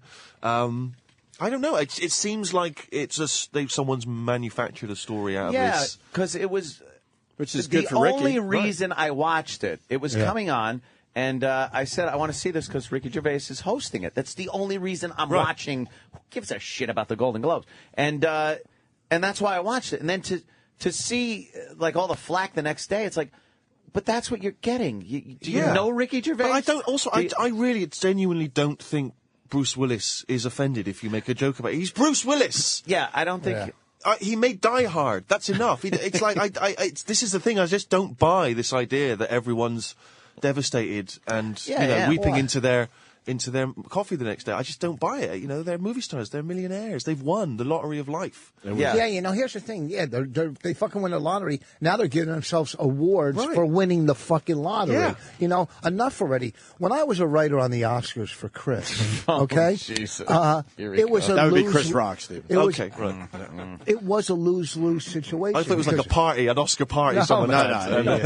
No, but it was a lose-lose in my opinion because if he wasn't edgy enough, then his fans are going, oh, look, he watered it down, and if he was too watered down, then it's not right.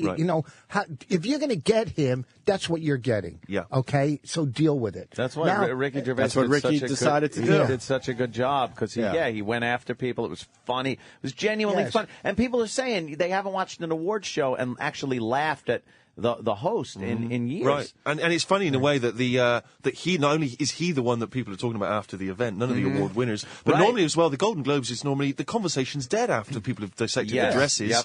They're still talking about it like a week later, so surely it's good for the Globe. I had a two-winner parlay on the Golden Globes. Oh, Jesus. That's a gambling bet. Not a good one? No, not a good anything. That was... Okay, that so wasn't I'm fucking 8 for 390% or whatever the fuck you were talking about. Yeah, the fucking Golden Globes. Anyhow, what the fuck? No one. You're right. This is the weirdest thing for me. We did the show Extras. We talked about it earlier. That was a show that seemed to be trying to skewer a celebrity, trying to laugh at the kind of much as I love movies. I love movie stars. I've worked with people in movies myself. I enjoy the process of it. But we were sort of laughing at the people who take themselves too seriously, the pomposity, the arrogance, the ego. They gave us a Golden Globe for that show. You know what I mean? That's what's weird. Wait a minute. Yeah, you obviously identified with what we were doing, right? And now we come on the show and he does it, and because that's real. Yeah. I don't know the actor's name; it doesn't even matter. But he was doing this public announcement, whatever you do about racism, and we all got to get along, and he was gay and the whole thing. And then I saw one night at a comedy club cracking up at one of the most racist comics up there, sitting there. You know what I mean? So just complete fucking hypocrisy coming out of their fucking. Well, a lot of people are full of shit. They are. That's the word. But bear in mind as well, though, we're bad mouthing like the stars and stuff like they've been. I don't think they are. I don't think they were either. I don't think they It's are. their publicists. Right. So I don't know who it is. Friday. I think also, this is the nature of Twitter and online now, is you can generate a story. Make up news. Yeah. Yeah. Apparently Piers Morgan, someone just told me Piers Morgan apparently claims to have generated the Where Did Ricky Go for an Hour story. Probably because he knows Ricky's on his show tonight. Yeah, very smart. Speaking of Ricky, too, he's going to make a cameo in The American Office. What can you tell us about that? I don't want to give anything away. I know. But it's our job to at least try a little. It's going to be pretty exciting. I'm just going to go silent and make a kind of awkward silence. Yeah. Yeah. Everyone's very excited, though. Very excited that he's doing a little cameo. Yeah. He wouldn't do anything to destroy the character or anything. He touches Michael Scott inappropriately. That's good. He takes his shirt off and he actually makes him watch rides on Ricky's back. Yeah. When you say everybody's excited, what do you mean? Like the whole country? Dude, like I mean, fuck yeah, man. I mean, are you saying People like that know it's funny, almost, Rich? I don't know how Did many you watch people The about British ever Office? since- Yeah, I have it at home. No, you didn't have watch it at home. You I know. didn't watch it. One of the greatest shows ever listen to produced. me. I'm not going to lie. Fucking Extras was one of my favorite shows. Then we started watching The Office. My wife bought it, but my hearing, I couldn't keep up with it. I'm not going. I couldn't keep up with it. Subtitles.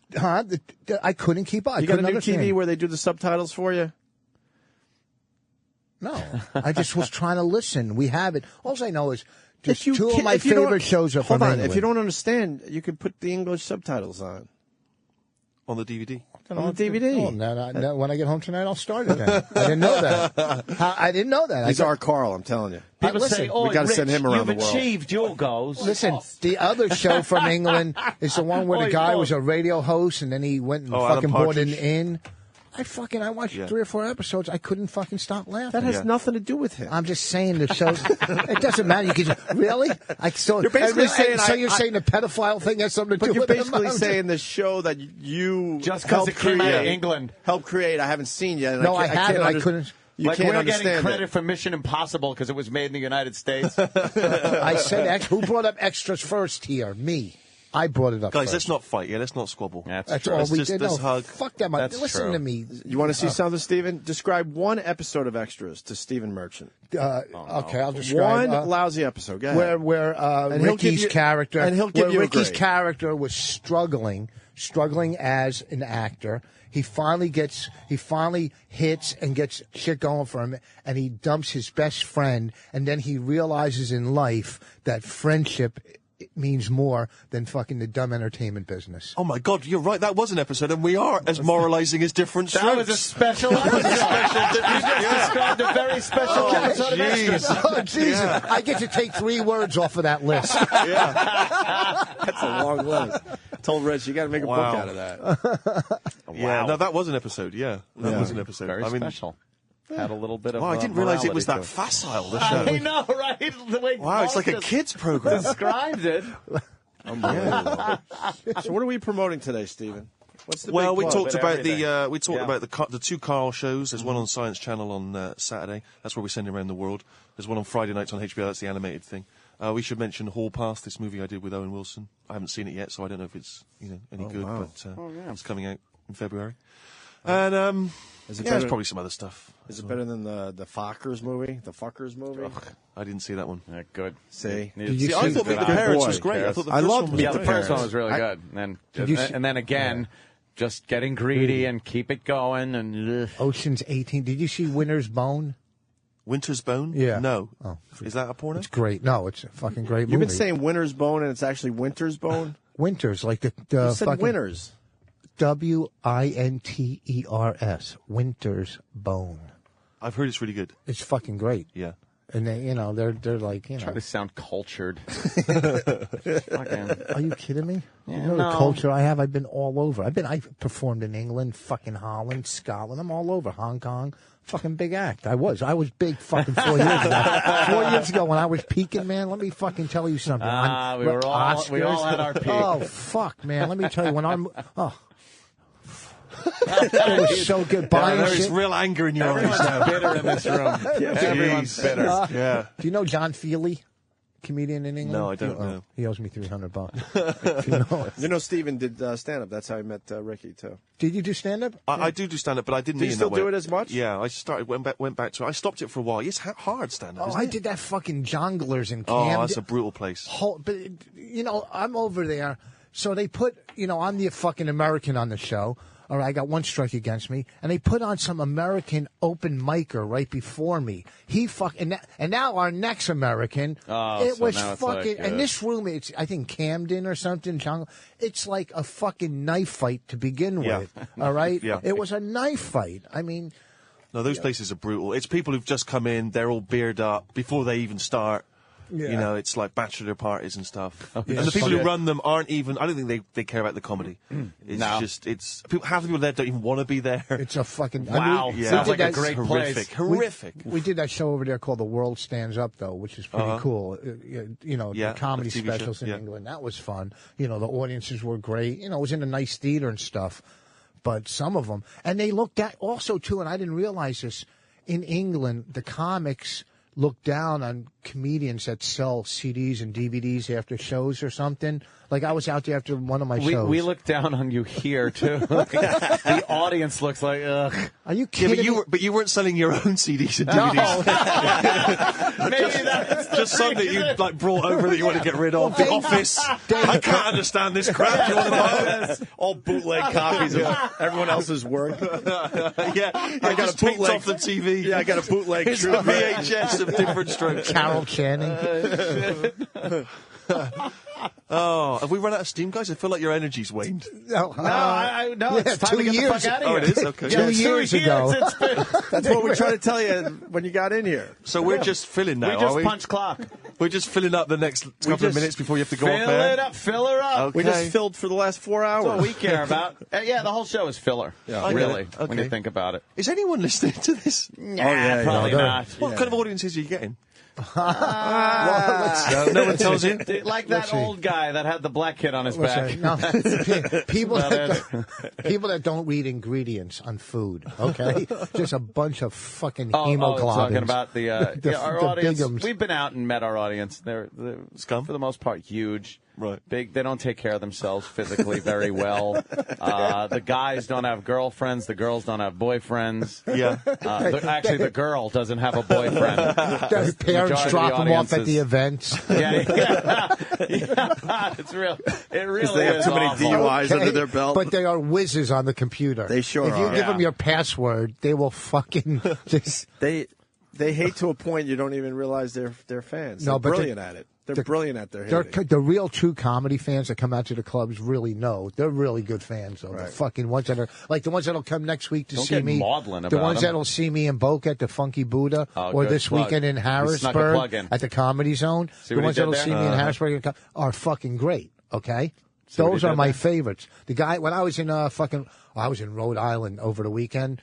And let me tell you, I can't tell you how arrogant they were about the Patriots. No, I was fighting two guys in the audience. I made a joke. I walked on stage saying... Oh, you did? saying that Tom Brady broke his ankle or this and that, That was a joke? Before, no, hold on. No, I started, no.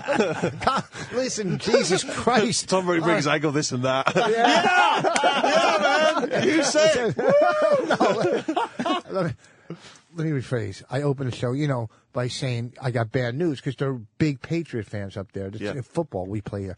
And they were so arrogant up there about the Patriots. Two guys walked out because I was smashing the Patriots. This is before the game. They fucking said, fuck you, and they walked out. So we get that part of it, okay? I don't know where I was going with the story. Filler. This is all filler. Okay, Listen. No. So there's an don't Idiot really know Abroad. this guy. That's on Science Channel on Saturday. Yeah, That's on HBO on Fridays. I'm out of here. See ya. You're gonna be a voice in Portal 2, that video game. Yeah, I'm a voice in Portal 2 cool. for any I love computer the first dudes. one. It's fucking fantastic. Yeah, I did that. I'm looking for the second one. Yeah. You were in the first one? No, I just did the voice for the second one. Okay, Yeah, see? the voice of a robot that guides you around. That is hard work, man. Have you ever done a voice for a computer game? Yeah, a few of them. Oh wow, yeah. You spent hours not down there, down here. You're yelling. Come back. Yeah. You got to yell and yeah. We did a bunch of voices for Grand Theft Auto. Oh, you did? Yeah, it was fun. Oh, are you the DJs on there? No, we're the assholes. Is there DJs? I was like the guy that sells guns and. Right. Then I was a cop and right. just funny shit though. You got to yell, "Hey, don't touch me!" Is this me in the computer? Oh, is this game? you? Oh, for God's sake. They told me that if I ever turned this flashlight on, I would die. They told me that about everything. I mean, I don't even know why they bothered giving me this stuff if they didn't want me to use it. It's pointless. Mad. I mean, that's the sort of stuff you've got to listen to for hours at a time when you're playing this game. Because I keep saying to them, I said, like, it's not going to get irritating, is it?